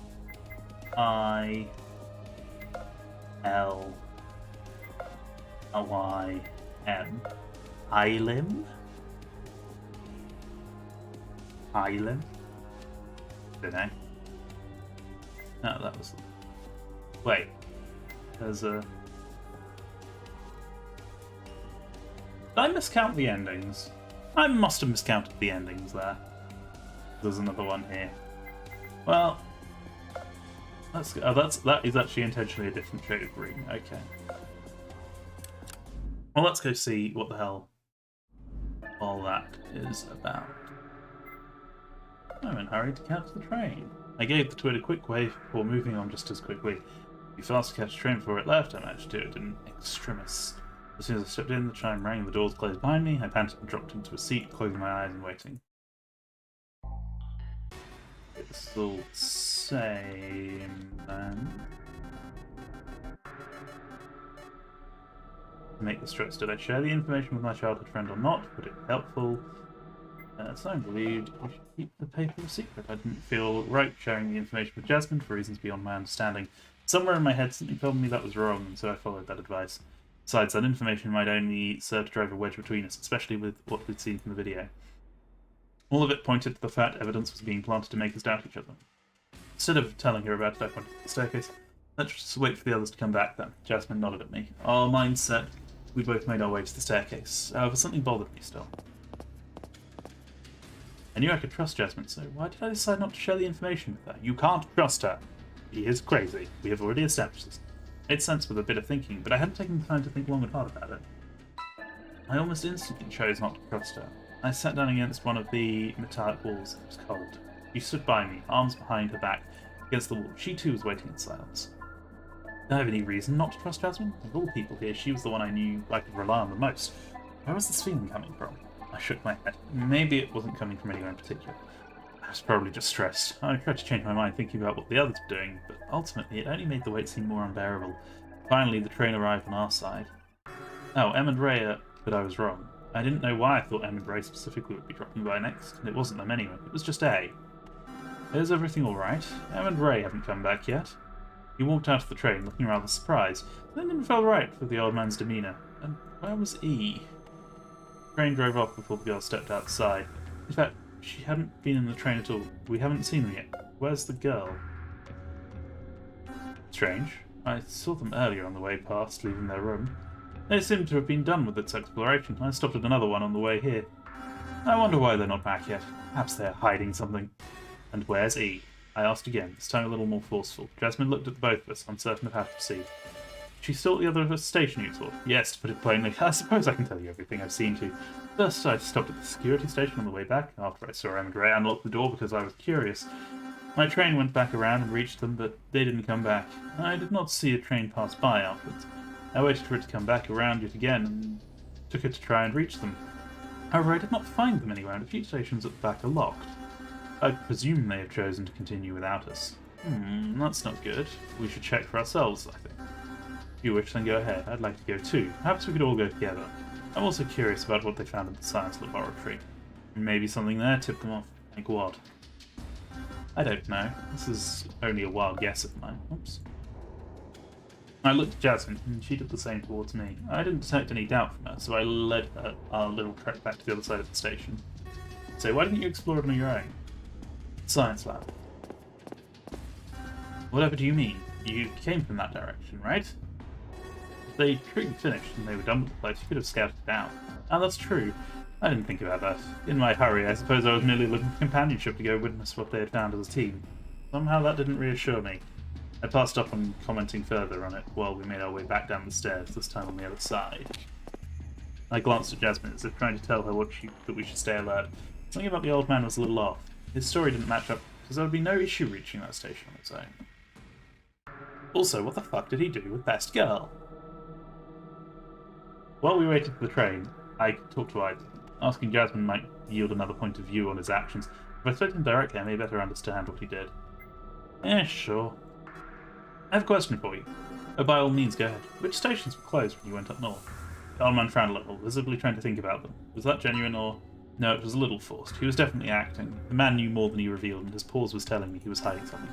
The two stations that were closed were the gymnasium and... Is that where you left E? Ah, yes, indeed. She asked for it, in fact. Then I'm sure you won't mind if we head there and check up on her first. I'm sort of worried over her, you understand? That makes complete sense, of course, but... Hey, what are you two plotting? You want to check on the gymnasium and then come back to the lab? Won't that be impossible, huh? If we go on this side, the only way to get back would be to leave at a station we already explored, so we can walk to the other side due to how the trains work. Otherwise we have to solve it. Precisely. I glared at Jasmine. She gave him a way out. What was she thinking? That way we would be much better off stopping at the science lab first. I sighed, shrugging in a very obtuse fashion. The train was arriving anyway, so our discussion was cut short, and after this betrayal it only reinforced my feelings of distrust towards Jasmine. Not Jasmine, Jasmine. Ugh. What was she thinking? The three of us watched as the train stopped at our station. Let us go. We entered. Boo. As usual, the train did its chime before leaving there.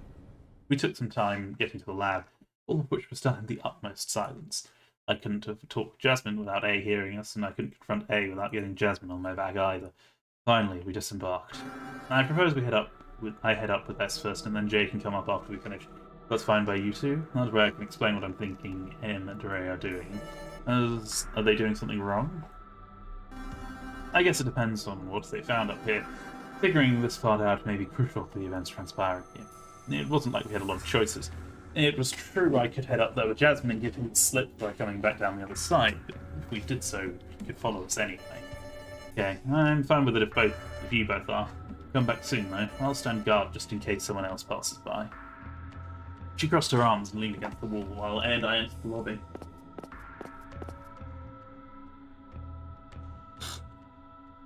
The man waited until after we were up the stairs to speak his mind. Truth be told, I was kind of curious about what he figured out too. He said it would depend on what we saw here. I believe our comrades are trying to find something to open this door at the back here. To be entirely frank with you, I have explored this station before coming here.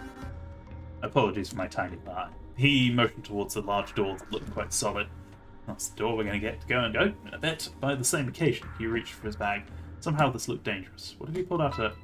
It was only a key. He even handed it to me, showing the intricate shape of the same key.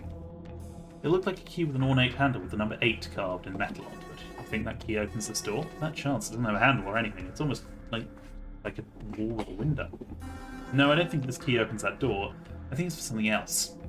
I had thought you may have found something for this. I suppose I was mistaken. I also wanted to bring you up there because I sensed you didn't trust me. Or rather, you didn't trust any of us, both between your friend Jay and me. Well, don't worry. I'm not here to judge you, but to ask you one simple question. Have you had the feeling in here that some of your actions did not make sense? Perhaps you've had a choice to make. Somehow after making it, you didn't feel like it was correct. He was right, I felt that just earlier. Thinking of it, in fact, every choice I'd made was strange. Just go with Ray over going with Marco? What was up with that? I chose to ignore the twins. My nature wasn't like that. I wouldn't abandon a quarter of us trapped here if I could help it. I chose to share information without gathering any evidence first. It was a blind jump and I took it. Why did I do that? Why did I not explore the stations on my own for a while first? I chose to distrust Jasmine. Once again, a choice that seemed contrary to what I normally should have been thinking. I am asking because I have felt this way a few times now. I'm convinced that something is making me act differently than what I should be doing. I had that feeling too. Something isn't right. Unfortunately, I cannot control it. He gave me a difficult smile while reaching into his bag again. I thought he was putting the key back in, but I also heard a little noise like a metallic object falling to the ground. I looked to see for myself what it was. He dropped the key. Right now, I do not believe I can understand my thoughts. Something tells me, young man, that you must be removed. He whipped out a gun from his bag. I stared with my eyes wide open as he aimed the barrel at me. One shot was all it took, and I was blasted to the ground. Apologies. Truly, I apologize. I don't know what is coming over me, but I think this is my safest bet. I removed E, and now I must remove you. I tried sitting up and managed to do it after all the efforts in the world. My right arm wasn't working anymore. It felt frozen. What do you... Once again, sorry. I must do this, and I have no idea why. I fear I may be a marionette in some fashion. One final blow extinguished my vision and brought me down once and for all. The suddenness of the turn of events caught me completely off guard. There was nothing I could have done. What he said was really interesting, yet only darkness answered that idea. Door that in. Well, I believe we only have the true ending left.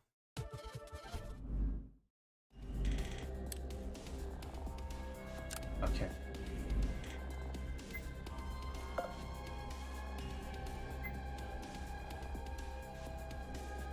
$18 out of 19. Let's go. Speed through until we get to... I thought about it, but I just couldn't figure it out until finally it struck me.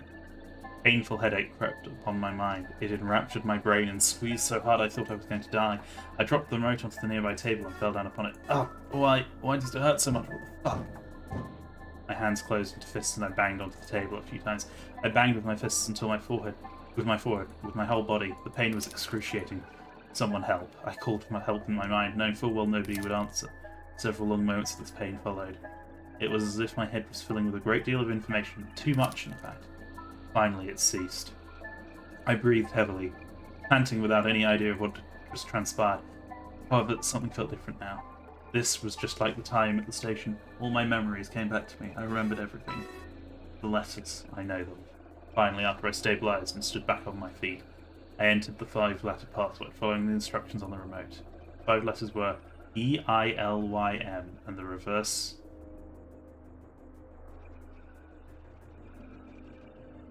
order was my lie. And that was it. As soon as I turned the remote to the reinforced... I was thinking earlier, maybe it's going to be something backwards, because that doesn't look like a... Well, oh God. It didn't occur to me to think about it again. Yes, of course, that was what it said on the remote. Something along those lines. Yes, okay. Probably should have seen that one coming. Probably should have. And pressed the send button. The way in was opened. Very slowly, the door creaked open. It looked supremely heavy when it was closed, but now, just as it moved, just enough to let me grab the side and pull it wide open, it looked older than anything else. Beside me, E was holding herself. The movement of the door opening had most likely sent some intense vibrations through the ambient air. What's going on? What did we open? Alas, I couldn't answer her. Instead, I pulled her into the room, confident that I could finally prove my innocence. This would solve everything, I thought. Next to me, E wasn't quite in a state of panic yet, but she was clearly getting there. As we both stepped into this place, past the small scanners on the wall and the ceiling. Are we outside? I wish I could see. Something about this struck me as odd. She could see, no? I knew it. She had eyes. This headset worked to rebuild her vision. It would be done very soon. If that was the case, then she would finally be able to see soon. Why was she panicking? What is this? Where are we? We're not supposed to be here. E, please calm down. I knew it was useless to try, but I couldn't communicate with her otherwise. Instead, I reached for her arms to stop her. She was gesticulating, and any wrong movement could hurt her in this place. No, I want to see. Take this thing off. I need it off. I want to see. She knew the headset she had was almost done doing its job, but like this, it wouldn't finish. I tried to help her, but she shoved me away with remarkable strength. I hit the wall with a dull thud. Oof. E, stop. I looked around the room in a daze. This place was a bit like some kind of escape room, similar to those we had earlier. E could calm down for 2 seconds. I might have been able to... this is wrong. This is all wrong. What is this? Why? No. What? I turned my head back to E, snapping to the source of the noise while quickly standing up. The sight that greeted me was so strange I could not move. E's skin was smooth. Smooth skin. I saw her smooth skin. And at that moment I saw that right in front of me. E had no eyes. Her skin was horrifically smooth, as if she had never had eyes to begin with. A normal human face should have had eyes, a nose, ears, and a mouth. But E was missing some. She had no eyes, and she had no ears. She had no eyebrows, she was featureless. Not only was she missing some vital components to her anatomy, she was also aware of it. She panicked, terrified of herself. Hands searched her face in vain. All she could find there was smooth skin. I also felt my face as a result, but I didn't share her situation. I can't see, and I can't hear. What vision of horror cemented itself into my head? A few seconds more passed me by as I remained frozen, unable to think, unable to understand what was happening to E. I tried looking away, but the more I tried to do so, the more I was glued to the sight. This was unnatural, this was inhuman. Time had come to a standstill as I stared, frozen in my inability to process what my eyes were seeing. What was this? As time passed, I wormed my way out of my stupor. Finally, my arms, which felt like lead before, were capable of moving again. I reached for her to try to help her, but she shoved me away again in her panic. I landed against the machine with the switches, after which it took me a second to stand back up. At least following that, E seemed to have calmed down. I looked at her again as I rose. She had stopped gesticulating entirely, dormant against the wall like a marionette with its strings cut. She did not even seem to breathe anymore. E? Are you okay? I quickly lunged towards her. Oh no. I had to do something about this, but what? What could have caused this? The strangest part was how she had fallen dormant right after shoving me. Did something happen in the room? I had to take a look around and help her promptly. I'd been so focused on helping E before that I hadn't noticed there was this strange machine in the middle. It was kind of a large containment unit. As I approached it, I looked inside. There was someone. A person was floating in this vat. I didn't know who this was. Was this the 9th person? Was it one of the others?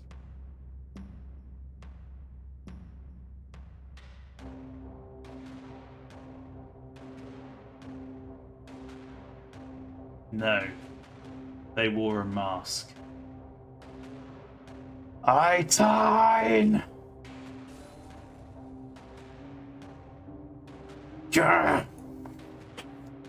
Guessing it's you. I recognized it instantly. Smiley? The person held in suspension within the vat was Smiley. At least that's what some of their attire suggested. None of this made any sense, however, as I had memories of one of the twins also wearing Smiley's helmet. Yet inside the vat was a woman, not a little girl. I could tell by her general body shape. It was a grown female body. Perhaps slightly old. There was no time to look at this for too long. I reminded myself I had to help E, and I also had to stop Agnes and his mad rampage.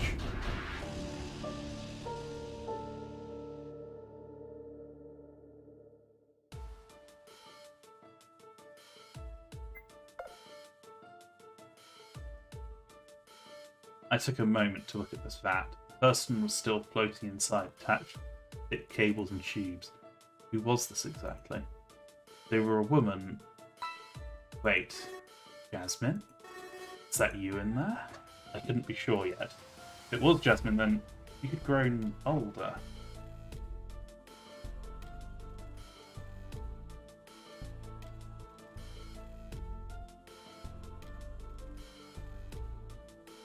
Do we know Jasmine's surname?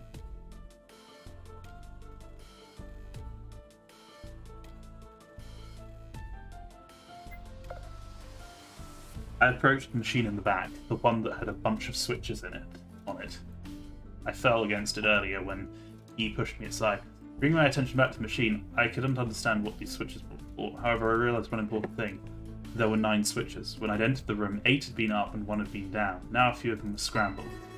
Are these for our collars? Suddenly I felt like it wouldn't be a good idea to mess with them. What if I did even worse? What if I triggered the collars and we'd die? Ugh, I don't have a choice. I need to see what happens but maybe I shouldn't. This was a notebook. There were a lot of pages with a bunch of useless stuff. It was talking about pneumatics? What the hell was that? It also had a bunch of footnotes about causality. Pneumatics, or applied pneumatics, is the field of study researching thoughts, what thoughts consist of, and the transfer of thoughts, by likening the human mind to a series of electric currents, wave signals, and compression of readable data. It is possible, in theory, to recreate minds based on exact brain patterns and memories. An individual is made of memories and experiences, which means if they were replicated to an exact degree, then the individual would exist twice as themselves. An outside piece of material is necessary for transplanting memories, but they are highly unstable. It's much safer to recreate events leading to a certain memory to make a stable memory. Most dangerous of all is the transmission of data by emission of waves. Any head that would come close to the waves receive the memories, possibly make mistaken them for visions. Wait, what does this mean?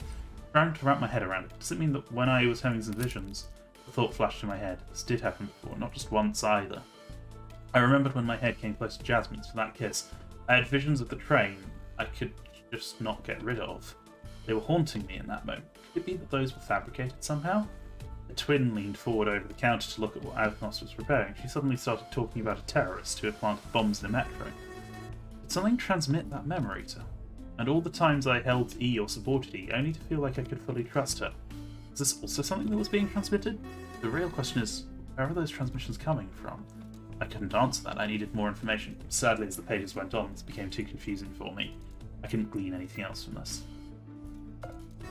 In accordance with the laws of causality, a cause must always have an effect. The reverse is also true. An effect must always have a cause. Nothing else.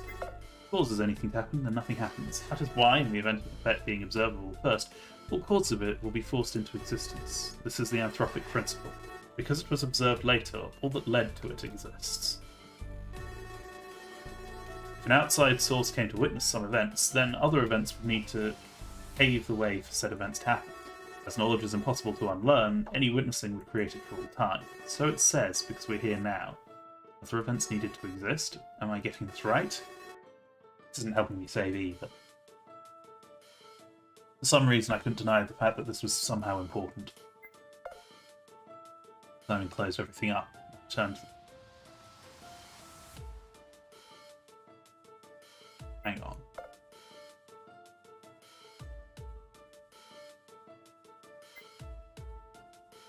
It started talking in terms of Simon, not in terms of I. Is that intentional? In this box was a diary of some sort. There was no lock on it, as if it was inviting me to read it. But read which part? Page 1. Dear Diary, I write to you today because I have no idea of what I'm doing. I've enrolled in some school. It's the University of Montreal. All of this is very new to me. Hopefully I'll learn how to keep a diary and I will enjoy companionship as I was bid to do. Perhaps I'll even feel something. Page 2. Dear Diary, today I've managed to impress everyone with my prowess in computing equations, quantifying signals and calibrating brainwaves in a theoretical field called pneumatics. However, I'm still sad and lonely. Everyone admires me for my skills as they say I'm a prodigy. I still feel nothing despite that, as if I am cold and empty inside. Page 3. Dear Diary, a few men came to me today to offer me a job. They were so impressed with my prowess that they said they could bring me through a screening process. They'll come back in a week. Until then, they said I should prepare as much material as I can to prove myself in front of the entire board of directors. Is this stress? Page 4. Dear Diary, today I managed to land a job. It's been a while since I wrote anything, but I wasn't sure if I had time. I'm now officially a part of... That part's completely crossed out.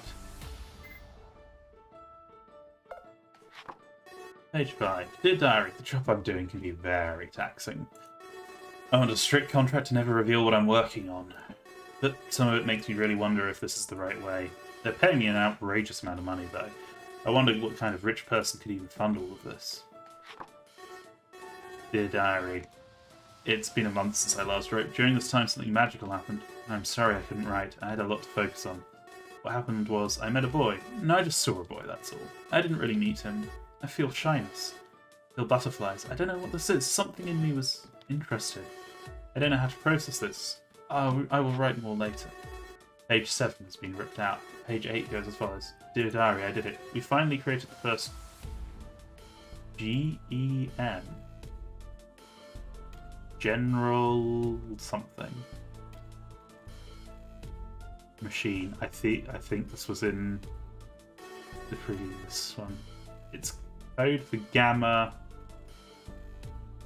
This was in Birth Me Code, I'm sure. Oh god, what was it though? The rest is crossed out.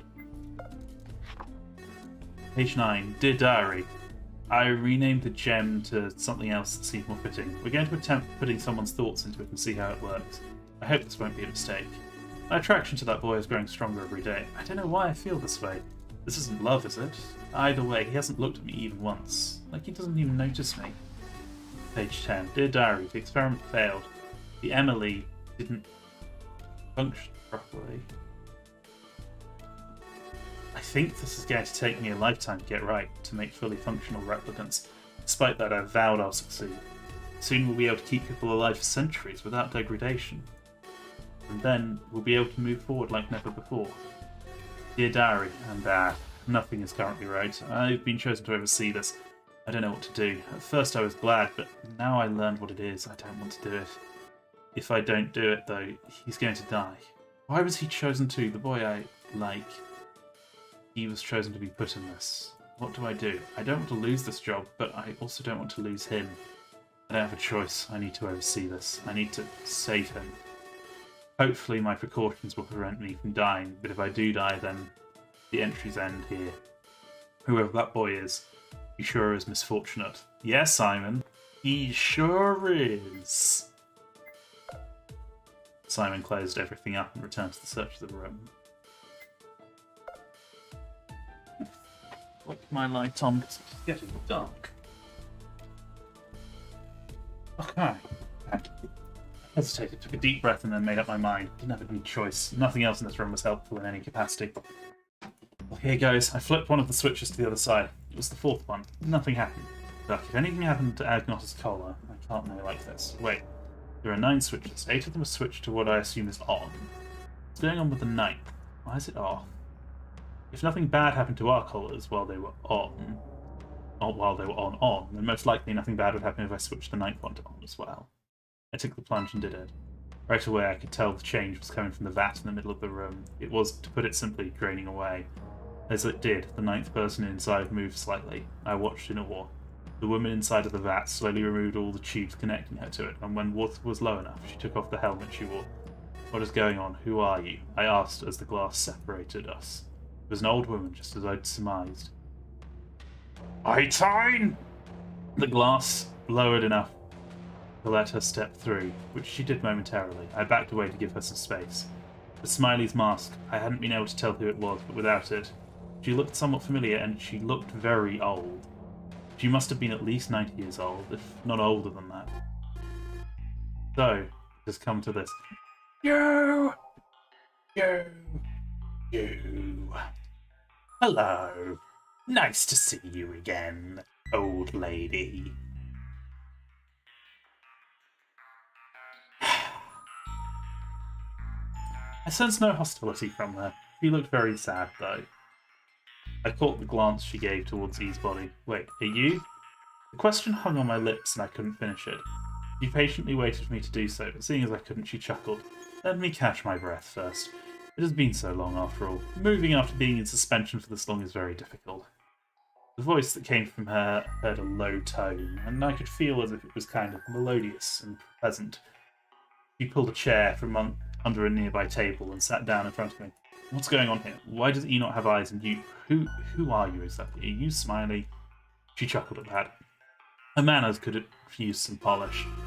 I wonder about that now too. I am indeed Smiley, but no, that's not quite right. Without S, I am only Emily.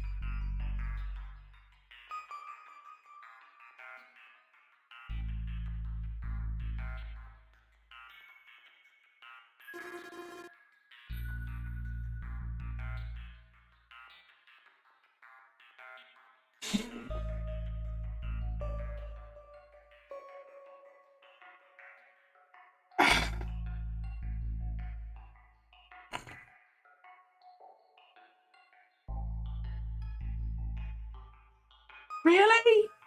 Really? Really?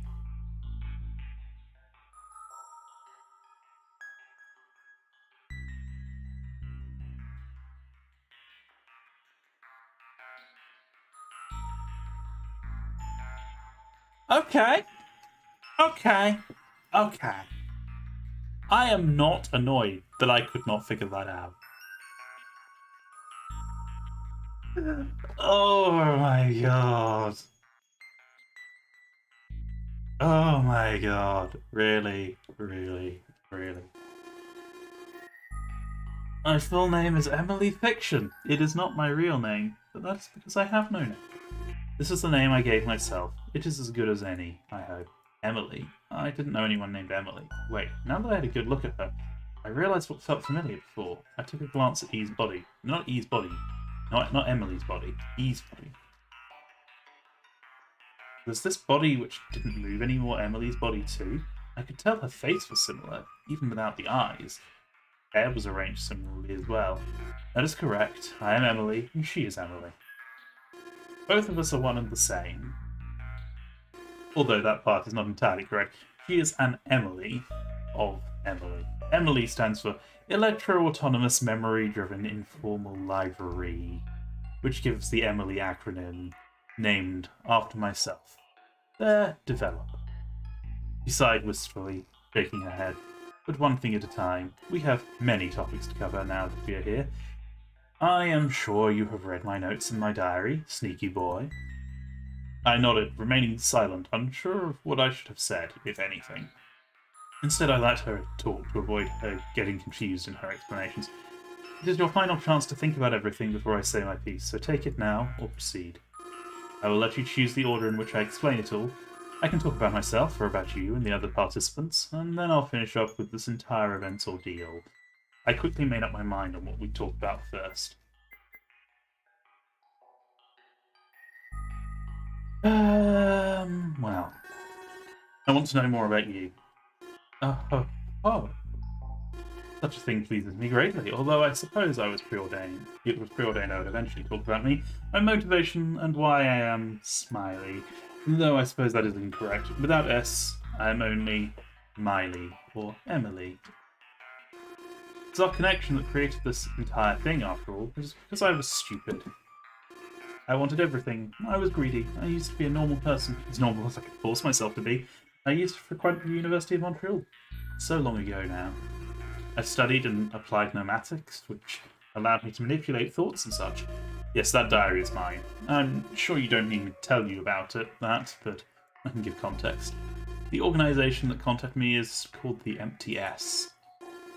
They are horrible, horrible people who do human experiments. I had no idea what I had gotten myself into for the longest time, so I worked for them. I built various technological advances while furthering my studies. One day I met you, Simon. You did not see me, and in fact, you never even so much as looked at me. But as I said, I wasn't normal. I don't have feelings. I wanted them, but I never had them. I was not good with human relations in general, so I never felt compelled to approach. I was fine just looking from afar.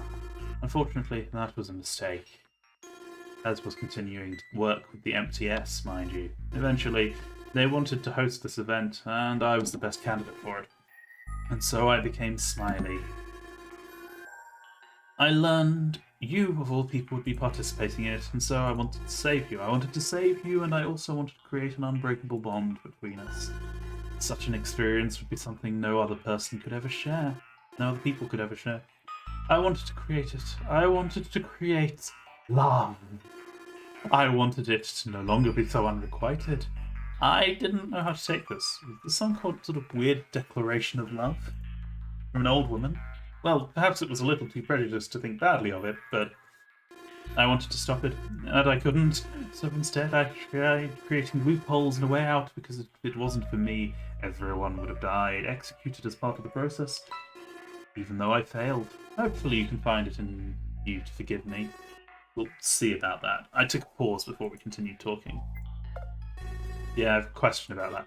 Why us? Why choose all of us? Oh, this is a little complicated. First of all, you need to understand that we chose our subjects very carefully. I suppose I can go in order of number. G, as you called her, was chosen simply because she came as a pair with her twin Hannah. But she had also been involved in the replacement of her sister under observation. You were chosen because somehow the MTS was aware of my attraction to you. They didn't want me to start doing something stupid. So they chose you as some sort of punishment or point of focus for me. I never wanted you to have been chosen. Let me establish that. If I had gotten my way, none of this would have happened. Marco was chosen because he was also a student in applied pneumatics, but he knew of the MTS the same way I knew of them. He was opposed to what they were doing. He was dangerous, they said. I don't see it. Agnos was chosen simply because he had betrayed them before. The MTS held an experiment in which his wife was killed, and as a result he defected, only to reintegrate the ranks. However, he no longer held the esteemed position he had once had, instead he became a part of the cleanup crew. After the debacle in New York, he was reassigned here, but unbeknownst to him, he was to be killed off in this place. Hannah was chosen simply because she was one of the very first Gamma Ex Machinas, or gems, that I renamed Emily's. She was used in an experiment to measure the link between twins. She never learned her sister was a fake. Ray was chosen because he got too close to the MTS. He took a brain scan somewhere, then the MTS contacted him to help him with some sort of cure. I don't know any of the details beyond this much, but this was apparently enough for them. Maybe the medicine he had was experimental in some way. Myself, should be obvious. I looked at the motion of the body. So you controlled your Emily remotely? Oh, no. This was quite literally me. Remember, we are autonomous, Scion. Anyway, finally, Jasmine. Obviously, she isn't the real Jasmine. It was another half-failed experiment where they turned someone into a completely different person. Hannah, the real one, was heavily injected and rebuilt to become Jasmine herself. That one I had no hand in. It seems very atrocious. She closed her fists, somewhat angry. I shared the same emotion, but it was also liberating. Yes, this meant the real Jasmine was fine. Of course, I already remembered this. Anyway, about this entire experiment. She took a brief pause and gave me the opportunity to glance over at Eve. Was she never to move again? My thoughts were interrupted whenever Lee spoke anew. On April 22nd, 2022, all 8 of us were prepared and brought to this underground facility. They internally call it the Tower of Rebirth, even if it's deep below the surface. The goal was simple: create a situation that would bring an external observer to this world and retroactively give birth to it. As you have no doubt browsed my notes, you must be aware of the perception of existence. By bringing an outside observer, or God as the MDS calls it, then we would create this world by retroactively bringing every element needed for its construction. That is the anthropic principle. It says that the world is as it is because if it wasn't, then it wouldn't be. And that means the necessary component for this world to exist was for the experiment to take place. Hold up, what? This doesn't make any sense. This is a reverse cause to effect. By creating the effect, which was this experiment, we gave birth to the world, which was the cause leading up to it. But that's not how it works. You need the cause to make the effect happen. Do you? Yes you do. If you have the effect, then the cause is a necessary element for it to happen. Well, whatever, I'm getting confused. So basically, they did X to make Y happen, to make it so that X would have happened. Is basically what they're saying. Yeah, I call some bullshit on this. Well, whatever, I'm getting confused. Please continue. Right. I'll leave the specifics to theory crafters. So anyway, in this experiment, everyone was adored with a collar. They are what had been selected to be the transmitters. Those collars contain every single bit of the memory you remember. In a fixed or human body, they transmit false memories, such as you being in the metro with Jasmine and Marco. That was a fake memory being transmitted to your brain every time you woke up at the very beginning, alongside Jasmine. In the same order of idea, fake memories have been transmitted to everyone before they woke up too. For example, Marco's opposition to the MTS was suppressed, and instead he started sharing in their doctrine. He inexplicably believed in God. Agnos was given the knowledge to create explosives, as before he'd only used pre-made ones.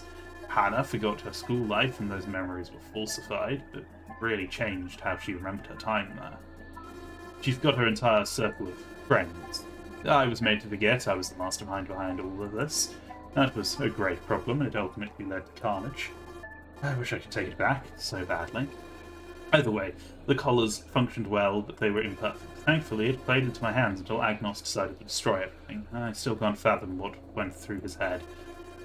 The collars are not stable, which may explain why he behaved like that. When they create conflicts in the mind, they can grow like a mental tumour that erodes your sanity. You may have seen this happen a few times, and perhaps also been subjected to it when memories did not match up with what you previously thought you saw. Right, that time with Jasmine. No, those times. It happened more than once. Precisely. The carnage that followed sadly robbed every person of their lives, including you. You were beheaded. I still to this day have a vivid memory of that moment. It haunts my nightmares. Following your beheading, I had no choice. I remade it all. I squinted in suspicion. What do you mean by that? It took me many, many years. In fact, if I am this old, it's because I have spent my whole life researching in the field of nomatics, until I could create exact, perfect replicas of a human. Of course, their interior is still robotic, as if they're strange, fleshy robot hybrids, but these are the Emilys you see now. She motioned towards E. I recreated all 8 of you to rebuild the memories of this place. For your particular case, I used your head as code. But why? It's simple, Simon. I wanted to see you again. And you fault me? I wanted to see you again. I wanted you to forgive me. I wanted to absolve myself, but I never managed to replicate you perfectly. The you who had gone through the first one, the one that I call Ending A, the one that got beheaded, the one that saved me, the one that was so courageous despite it all. Currently we are in Ending S. I wanted to give you another chance. Alas, that had been the goal at first. The MTS collapsed shortly after Agnos destroyed the metro. It was impossible to bury the event, and the police arrested everyone and dismantled everything, but I was never found. I was declared legally dead, along with all of us who were buried in the tower's complete wreckage. But I had time, and so I spent my entire life researching nomatics here, rebuilding this entire place. I do not intend to hide my crimes, however, you have to also understand. She looked at her hands for a moment. I didn't have a choice either. This needed a happy ending somehow. God wouldn't let me. What do you mean? Remember when I said that the effect can be created before the cause? It's like that. God is here. God is watching us. God is tricking me into making more and more. But just like God is tricking me, I am tricking God this entire time. The fact it was a repeated event, the fact it looked like you were making choices, the fact it was all built this way. I made slight modifications and recalibrations to your brain and to others' brains to hopefully reach this ending A again. It was never quite right, so I needed more time. I made it look like everything was just one path that changed based on what you believed. In reality, I was tricking God because I needed more time, just as God tricked me because God wanted to see the true end. I had to program all of these choices in your head. When you felt like something wasn't exactly your choice, it's because I had to change your beliefs to try and attain that ending again. But anyway, I failed. I didn't manage to do it. As evidenced by your presence here and the fact I'm now opening my heart, I have failed. Still, I do have more to say about this. This woman was insane. I couldn't believe what she was explaining to me. God? Choices? Calibration? My head uses code? Code for what? Self? Most likely. Hold on, this is a joke, right? This doesn't make any sense. It does, Simon. Many people believe this works in timelines. And out there is another timeline where everyone is happier, or worse off. It is comforting to know that you are not doing so bad after. The truth is, there has never been concrete proof of that. And the fact I've repeated this event not once, not twice, but 18 times now is proof of the opposite. And I stuck in this place. And I, stuck in this place, am the monkey eternally typing on the strings of fate to replicate an event that shouldn't have existed in the first place. And do you know what that makes it? No, I don't know. You know about Schrödinger's cat, right? You can't know the outcome until it is witnessed. Well, imagine the reverse. What if you were in the box? What if you died? You wouldn't be able to see the outcome, right? The outcome existed. God witnessing this moment means that the effect exists, and so I couldn't have died because I wanted to be the one God watched everything. The one God watched everything through. An observer outside of our enclosed universe would only see the world when a good ending has been reached, so I couldn't die. That is why I blindfolded myself. I cut off my hearing. I had minimal senses. Because if I removed it all, then the only thing God would witness was the absolute good end. The ending I was yearning for. The ending in which you were alive, I was alive, in which we integrated society, left all of this behind, and lived happily together. Because I loved you, Simon, but I suppose this doesn't matter now. In the end, I fucked up. She cringed as she swore, as if it was difficult for her. For whatever reason I could hardly understand, God chose to witness this world through you. Why? I don't know, but because that was the case, all of it, set up, was for naught. And so the vision from inside the box always leads to two outcomes, just as the cat dies or lives, and how both outcomes exist There is quantum suicide and quantum immortality. I was not allowed to die because there had to be more story. There had to be more of this to reach this point. Do you understand better? Not really. I don't want to downplay your explanations, but this is impossible to prove. This godlessness, this witnessing thing, the anthropomorphic principle, whatever this all is, doesn't make any goddamn sense. But it does, Simon. This is how the world works, and I hate it, and I'm sure you hate it too. Explain to me how and where we were remade 18 fucking times. The reactor. You've witnessed it once, haven't you? The reactor contains all of you. All of your Emilys slowly maturing over 12 years. Every time, every attempt to replicate ending A, you were matured over 12 years. 12 years, yes. It's a long and laborious process. These are the latest versions of Emily's, and they're the most sophisticated of the lot. That's why when we went up the first time, it was so different from when we went up the other time. Okay, that makes sense. I mean, kind of. Ish. They are not alpha prototypes or beta constructs. They are full and complex. Wait, so 12 years. I'll save you the maths. 12 times 18. But also I have to add the lifetime of research I needed. I felt sick. How much time had passed since ending A? It has been 288 years since you first woke up in the metro, Simon. This is the year 2310. Almost 300 years had passed since I first woke up. Instantly I felt defeated. Despair ran through my body as I took in that information. Everyone I knew was gone. It fell down to my knees, and then onto my hands too. I couldn't handle the truth. The world became a twisted swirl of nothingness. Everyone I knew was gone. Forever. Never see them again. The real Jasmine was dead. Marco was dead from ending A2. The real us, even the real me. Everyone's dead. This is just a mockery of life. No. This is life, Simon. This is our life. Androids and humans. Oh, bullshit. Androids can be their own selves. I'm just myself. I'm not myself. I'm myself, but not myself. I'm not myself. I'm a copy. I'm not me. I looked at my hands and clenched my teeth. The old woman delicately reached forward to grab one of them and pull me to my feet again. I think we should go see something. Come with me. I felt so defeated I didn't even protest. The old woman guided me out. I lost track of where we went after that. We fetched a key with a loop that looked like number 8 from Agnos's immobile body. He had been turned off from the machine. And that's how I knew what Emily said was true. I was an android. I knew that already, didn't I? That's why when I died, I was turned off and there was darkness. I had died 18 times. No, wait, that wasn't true, was it? My sight came back to me as I rectified my posture. We were in the elevator going upwards. Hold on, Emily. I haven't died every time, have I? We're almost there. And what about you? How are you still alive after 300 years have passed? 288 years to be exact, Simon. There are multiple types of vats, not just ones used to grow Emily's. I've remained alive because I've kept myself in suspension within that vat in the special laboratory storage room. Thankfully, I still had beta Emily's to use to repair, rebuild, and reorganize this place automatically every time. In the theatre, those robots you touched, they were an army of very early prototypes. They were the ones who did most of the work, but a lot of them eventually failed and I had to keep newer versions. And that is why you may have seen a twin without their collar in the security room.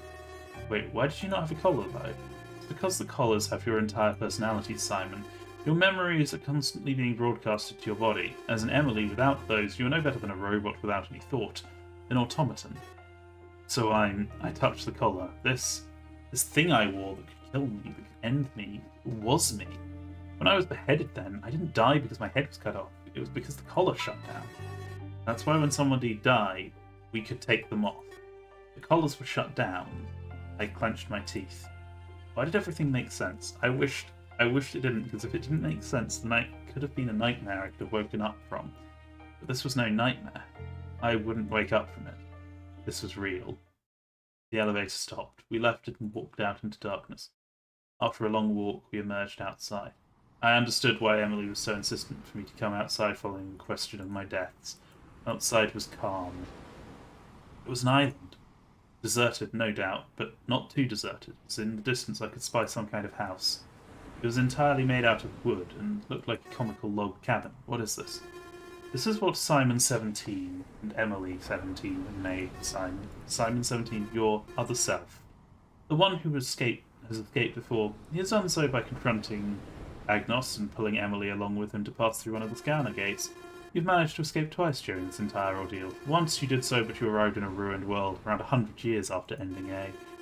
Then you escaped again, this time on this island 24 years ago. Alas, if it was so easy to accept that's the right ending. But it wasn't the right replicated path.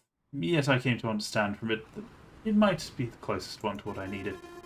And so I decided to shut down this experiment to prepare the duo for my speech, as I planned to tell them at that exact time. But first I had to do modifications. I took Emily 17 back in, installed eyes and ears upon her, and why did you do that? Why couldn't you leave your other self their senses? Because if I did, then there would be no difference. You know how the endings work, right? When I end the experiment, it takes all the events to happen and assigns it a letter. As much as I wanted to replicate you exactly as you were, I couldn't. If I did the exact same setup, then God would end up in ending A all over again, which results in your death and my unfortunate survival. Despite that, I replicated everything as best I could have. The guns, the knife, the room, everything was put back as it should have been as long as I could do so. Your little trick hid a gun away for the longest time, but I never ever found that gun again until you took it out. I decided that one gun would have been fine anyway. I made a major change to separate every experiment from this one by removing my own sensors, since I wasn't using them during the experiments. In the distance I saw myself. That was Simon 17. Next to him was a girl, Emily 17. What the? Hey Emily, look at this! My other self called from afar. I stared over, almost longingly at that happier life he seemed to be leading with Emily 17. I was jealous of myself. The two of them joined us after rushing over. Simon 17 seemed all the more surprised from not only seeing me, but also seeing Emily too. I didn't think I'd see you again. I was just showing Simon 19 around here for a bit. Simon 19? So this has gone on again for another 2 experiments. You said you'd stop everything, didn't you? But then we didn't see you again. Yes, I said that. I had to change my mind because... Because what? I had to know. No matter. Either way, I was just showing Simon 19 around. Do you have anything you want to say to each other? Well, just as you can see, there's not much left of Montreal.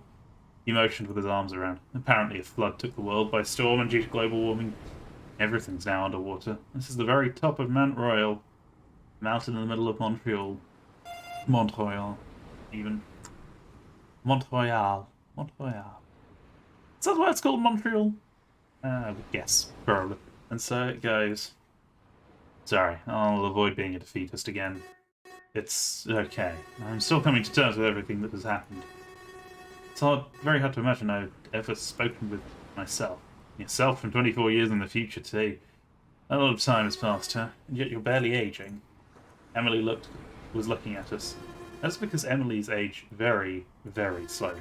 It was one of the main parts of the GEM project. Gamma X Machinas were supposed to withstand dozens upon dozens of years of deterioration. I estimate Emily's lifespan to be somewhere in the range of 200 to 300 years. Plenty of time to get this island under control. Don't say it like that. Either way, our business is more or less concluded here. We're going back in? Yes. I'd like to stay here too, but this seems to be our double's paradise, so I don't want to intrude. Besides, I belong to another era. Before we go, I have a question. This time Emily 17 was the one who wanted to take it. What is it? Are you two happy? Yes. We're carefree as the wind. Even if it's just been one long dream. We don't really need to eat, but we do have to do maintenance, and it's not always pleasant. And so long as you continue living here, none will disturb you. It is, as I say, paradise, even if it will probably end someday. We waved to each other. Lifted my spirits, to be honest. I was a little happier, despite the horrible situation everyone went through. Then, after our goodbyes were given, we went back underground. Emily had one last thing to talk to me about before what? I didn't know what would come after yet. So here we stand. The experiment hasn't really succeeded, and I know I'm too old to continue. I will definitely expire soon, and not even God witnessing the world can stop that now. And I don't have a lot of these attempts left in me. but I still have enough to repeat the experiment again. What? Why would you do that? So more people can die? Flash of thought passed me by. Not only that, but I can clearly remember Jasmine and Hannah escaping together before. They left the underground, no? Their collars made 9 together, and that meant they could have passed the scanner gate, yet I hadn't seen them on the surface. Don't get me wrong, Simon. I am willing to leave Simon 17 to Emily 17 their paradise, but I'm not done here. The experiment needs to replicate the exact way it should have. And did anyone else make it out then?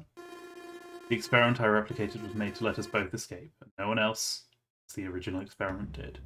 I felt a cold touch on my back. That meant Jasmine and Hannah, when they escaped, they didn't. All of that and they weren't allowed this paradise? And why did you not change that? Why was it that you only changed E's senses? I couldn't risk it. I even left many hints that our 2 collars let us get out to ensure we would be the ones to make it. There was a puzzle in the infirmary, blue and red. What does that have to do with anything? It was supposed to illustrate the combination of 2 to make a third thing. Do you remember that special note and what it said? It was, "None smile within my mask." And it was not a mistake. It was an anagram. It says Simon and Emily makes 9. Nobody's going to decipher that. But the trail was there, Simon. Either way, you lack the memories that make up Simon. You need to be restored to your exact self from ending A. So I will let you be activated for a while longer to make peace with your situation, and I will launch the automated program and have the old Emily's restore this place for Simon 20 to go. I can't. No, you're wrong about this. I can't do that. I can't repeat the cycle of death. She smiled sadly. Don't worry, Simon 19. I will be in suspension for 12 years, and you will be allowed to undertake the experiment again until you are restored to your real self. I'm myself right now. I remember it. I remember the collapse. I remember the elevator falling and me dying. And you know what? I pointed at her accusingly. With what you did, I remember more too. I remember when I died after Agnos killed you. I remember when I died after uncovering the vats in the reactor. I remember everything. Every single death. I remember all of them. All this pain, all this suffering. I remember everything you put me through. Memories make the person. I'm more myself than I could ever be because I went through this bullshit close to 20 times and I remember it all. All of it. That can't be possible. Memories shouldn't transfer across attempts like that. It makes you complete but also very strange. Suddenly she lit up as if she figured something out. I see. So that's how it is. Because God is using you as a vessel, God is actually transporting the memories, the information. Is this something that can happen? I never even considered that. It would have saved so much trouble. She sighed, looking older than ever, and decidedly apologetic about the situation. I cannot undo those, but I suppose perhaps it is time then. She looked more solemn all of a sudden. You sacrificed yourself to save an idiotic girl almost 300 years ago, and for that I will eternally be grateful that you chose to do so on your own. I am old, I am tired, I have changed so much, yet I still yearn for your forgiveness. All I work towards now is to finally die in peace. Let go of everything on one final note. Will you forgive my mistakes, my lies? Will you forgive me?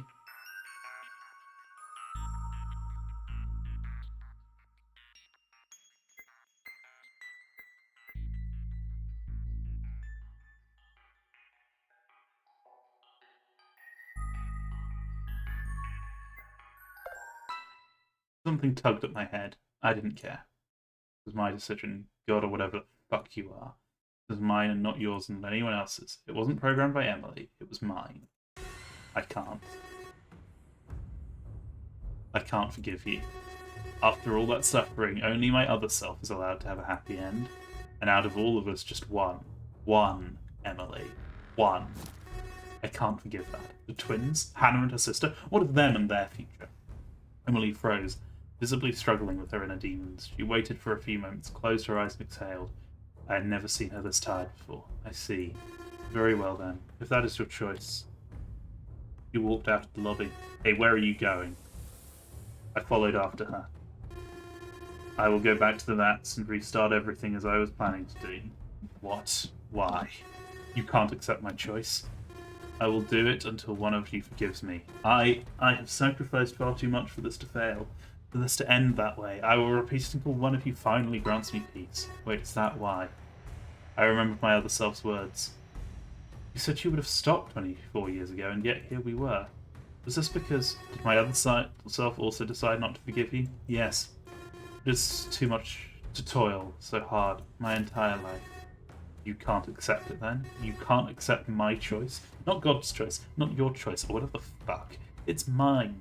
You can't accept it, and you still call yourself worthy of forgiveness. What are you going to do about it? You're a machine. You are bound by the laws of robotics and cannot stop me if I choose to continue. Now I know that I have to reprogram next time. This is the choice I have to redo. I will give you an option here, and then you will pick forgiveness. After all of this, after this entire experiment to not be forgiven, for the story to not have a happy ending on some degree, I cannot bear it. She suddenly coughed and fell down to the ground. I hesitated, unsure of what she was playing at, until I realised she truly couldn't get back up. I at least helped her sit up against the wall so we could be on eye level. I can't make it anymore. I'm too old. I will break down very soon. I couldn't do it in the end. I failed, and now I will end. Please bring me to that. I can't do this, Emily. I can't let you do this. I won't let you redo this, Emily. There was a light strain on me, as if my programming was trying to make me obey the laws of robotics. By inaction, I would invoke pain upon her. It's over. You can rest now. I can't forgive you, but I won't let this happen. All I wanted in the end was to get your forgiveness. Would you let me go in peace? Please grant me this one final thing. The more she asked me to forgive her, the more I couldn't. I still remembered Hannah and Jasmine and their struggles and my struggles. I remembered how she continued despite giving me, my precious self, a happy end, just because he couldn't bring himself to forgive her. Everyone was still dead as well. Jasmine might have died of old age, wondering her whole life where I'd disappeared to. I could never have brought her any news. Emily had also dragged Marco into this mess, and he even died due to her too. But it had been close to 300 years. This old woman, this lunatic, was she really Eve? So much time has passed since ending A. You've changed a lot. You became someone else entirely. For the sin of repeating this for your own greed, I can't forgive you. But because your younger self still tried to do as she could despite the organization's looming presence, she almost succeeded in at least saving me. I will forgive you, the you from 288 years ago. I will forgive E. She gave a weak smile, and yet it was enough to make her look so much younger. At that moment, I felt like I was with the girl I saved, E. That's good enough. I spent my entire life trying to atone for this moment, and now it's you. It's your choice. What happens with this place? Maybe I was mistaken, but She coughed again, her eyes widening in surprise. She tried to say something else, but couldn't. Instead, she lifted her hand and did her best to reach my face. Before she managed to touch it, she fell back down, immobile, dead. Emily had drawn her last breath, and now it was over. I remained there, with her lifeless body for a long time. I didn't know what to think. I didn't want to disturb the couple surface, as I, too, in a way, wanted to have a happy ending. But a happy ending was also a fake one. 24 years they spent together was their paradise, as Emily put it. It was also a long dream, and if they had to wake up from it, then so be it. I went back up the stairs. I told them all about the fact something might happen soon. Be ready just in case they had to bunker it up. The both of them understood, even if I didn't tell them the specifics. I didn't even tell them Emily died either. They were wiser than I anticipated, and they accepted that this could be the end. Once those preparations were complete, I went back underground. I wandered to the laboratory storage. I took E's collar with me and I reactivated it. Away from her body, it didn't wake her up. I wanted to carry what had E in it, and so I took it with me. Armed with E's collar, I reactivated the reactor room and carried Emily, the old woman's body, inside with me. Since I carried E's collar with me, the door shut behind me when I entered the room. I climbed up the stairs and sat on the ground with E's collar and Emily's body next to me. Then I waited. Smiley appeared to me. I see you've arrived at this room. Unfortunately, I must inform you that this room is a dead end, in a manner of speaking. It will not be one for everyone, however. Before I explain that part, I will tell you a story. It is directly correlating to some of your presences here. There was a girl who had done terrible things a long time ago. She, as a result, was taken by an organization for their human experiments. What she did was terrible. But what those people did was even worse. The girl's sins were to join them looking for both fortune and a stable life. But the biggest sin of all was how she remained closed off, unable to communicate with others clearly. She was entirely deaf to the plight of her own feelings and blind to the feelings of others.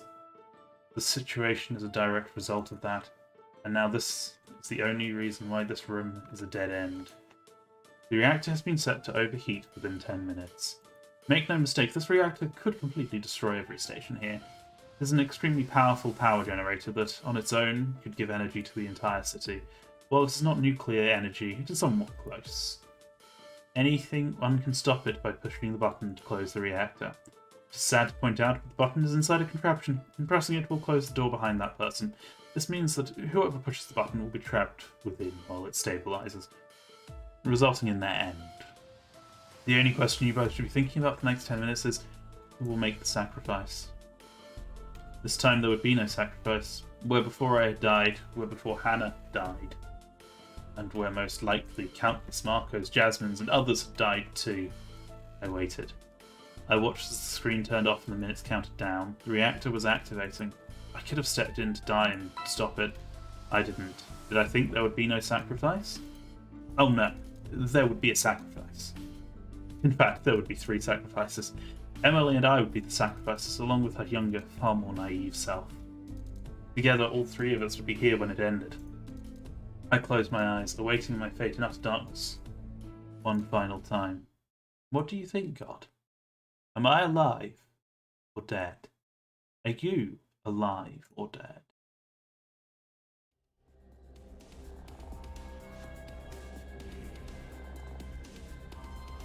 But what was behind the number 9 door?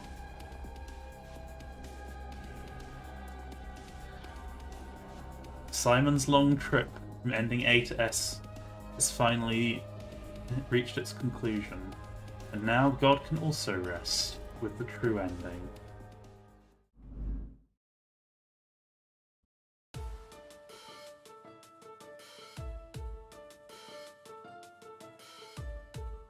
Is that all?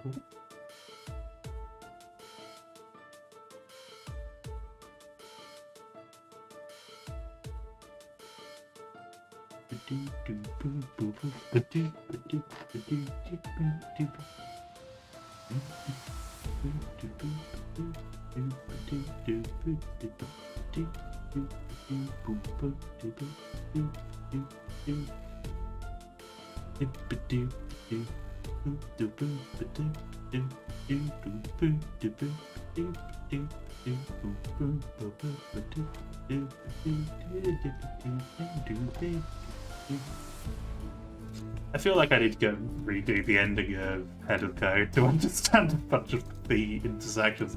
Because that's confusing me a bit. Because older Emily, exactly what she did is slightly confusing me.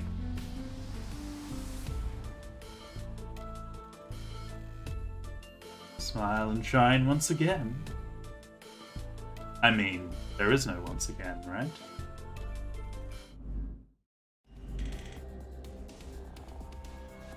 Reading is for chumps. Okay.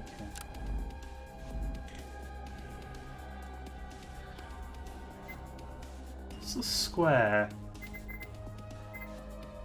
in relation to? Like, I'm trying to see if there's like a pattern or something that.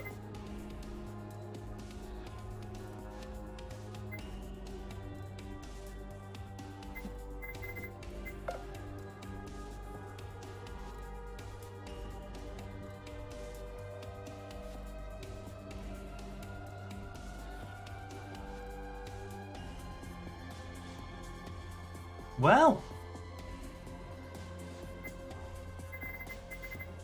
there we go. That was Header's Code.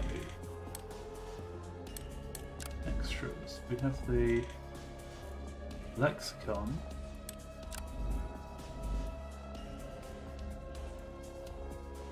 God.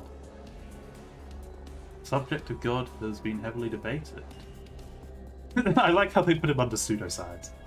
God refers to the outside viewpoint observing the world in which it has been brought to you. You could liken it to the player, perhaps more accurately, the amalgam of information by which the world exists. So we are all God in this game, apparently.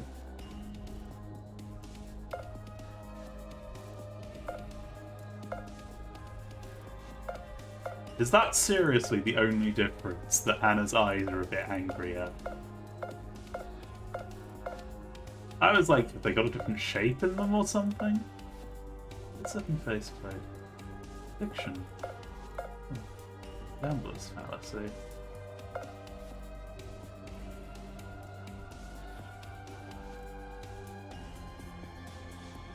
Mike harbour feelings for him. I didn't get that impression.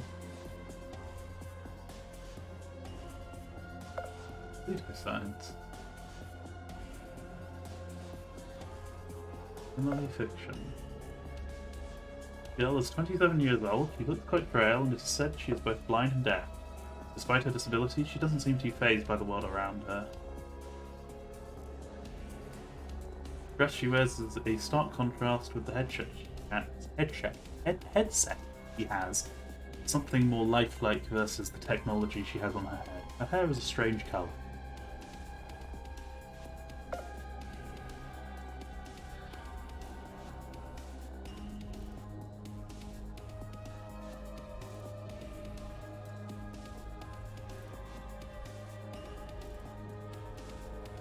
There's a stupid way of marking them, and Emily should know better because this means she could only have labelled 26 examples. And again, she probably didn't expect to need so many of them, so perhaps the thought didn't occur to her. I mean, also then you can start doing AA and AB and things, so... Attempt G or ending G and not the other twin. Additionally, the game is named Head as code, partially because it's formed of the first ending A head and the last ending S code.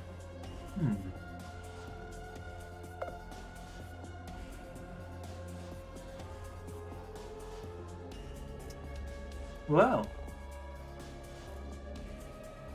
maybe he's rich, maybe he's not. An event with the odds of 1 in a million can be experienced roughly once every month as a result of the observation of one human event per second. Wake alert human. However, events are not similar in nature, and the state of a common event is largely unchanging from a second to another. Also, if the chance of such an event to occur is 0, it will not occur. Simon Fournier. Yep, that's me. You're wondering how I got into this situation, huh? Well. Well.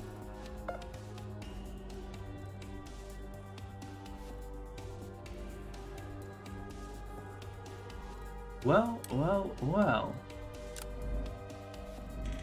That is... Oh. Different. S. Well, that's different. So, I guess that's the game. That is that. Done and dusted. I mean, I could go and hunt all the other achievements, but let's jump into the discussion room. I'm a bit bigger.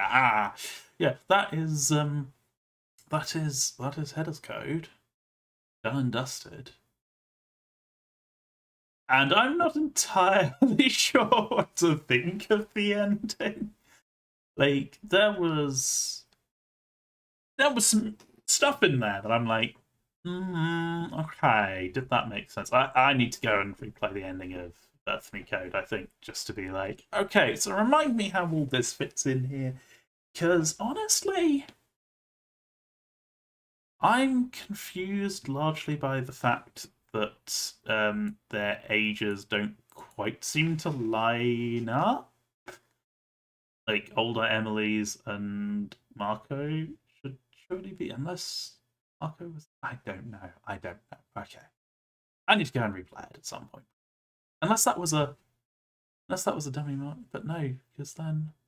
unless Itine is another completely different...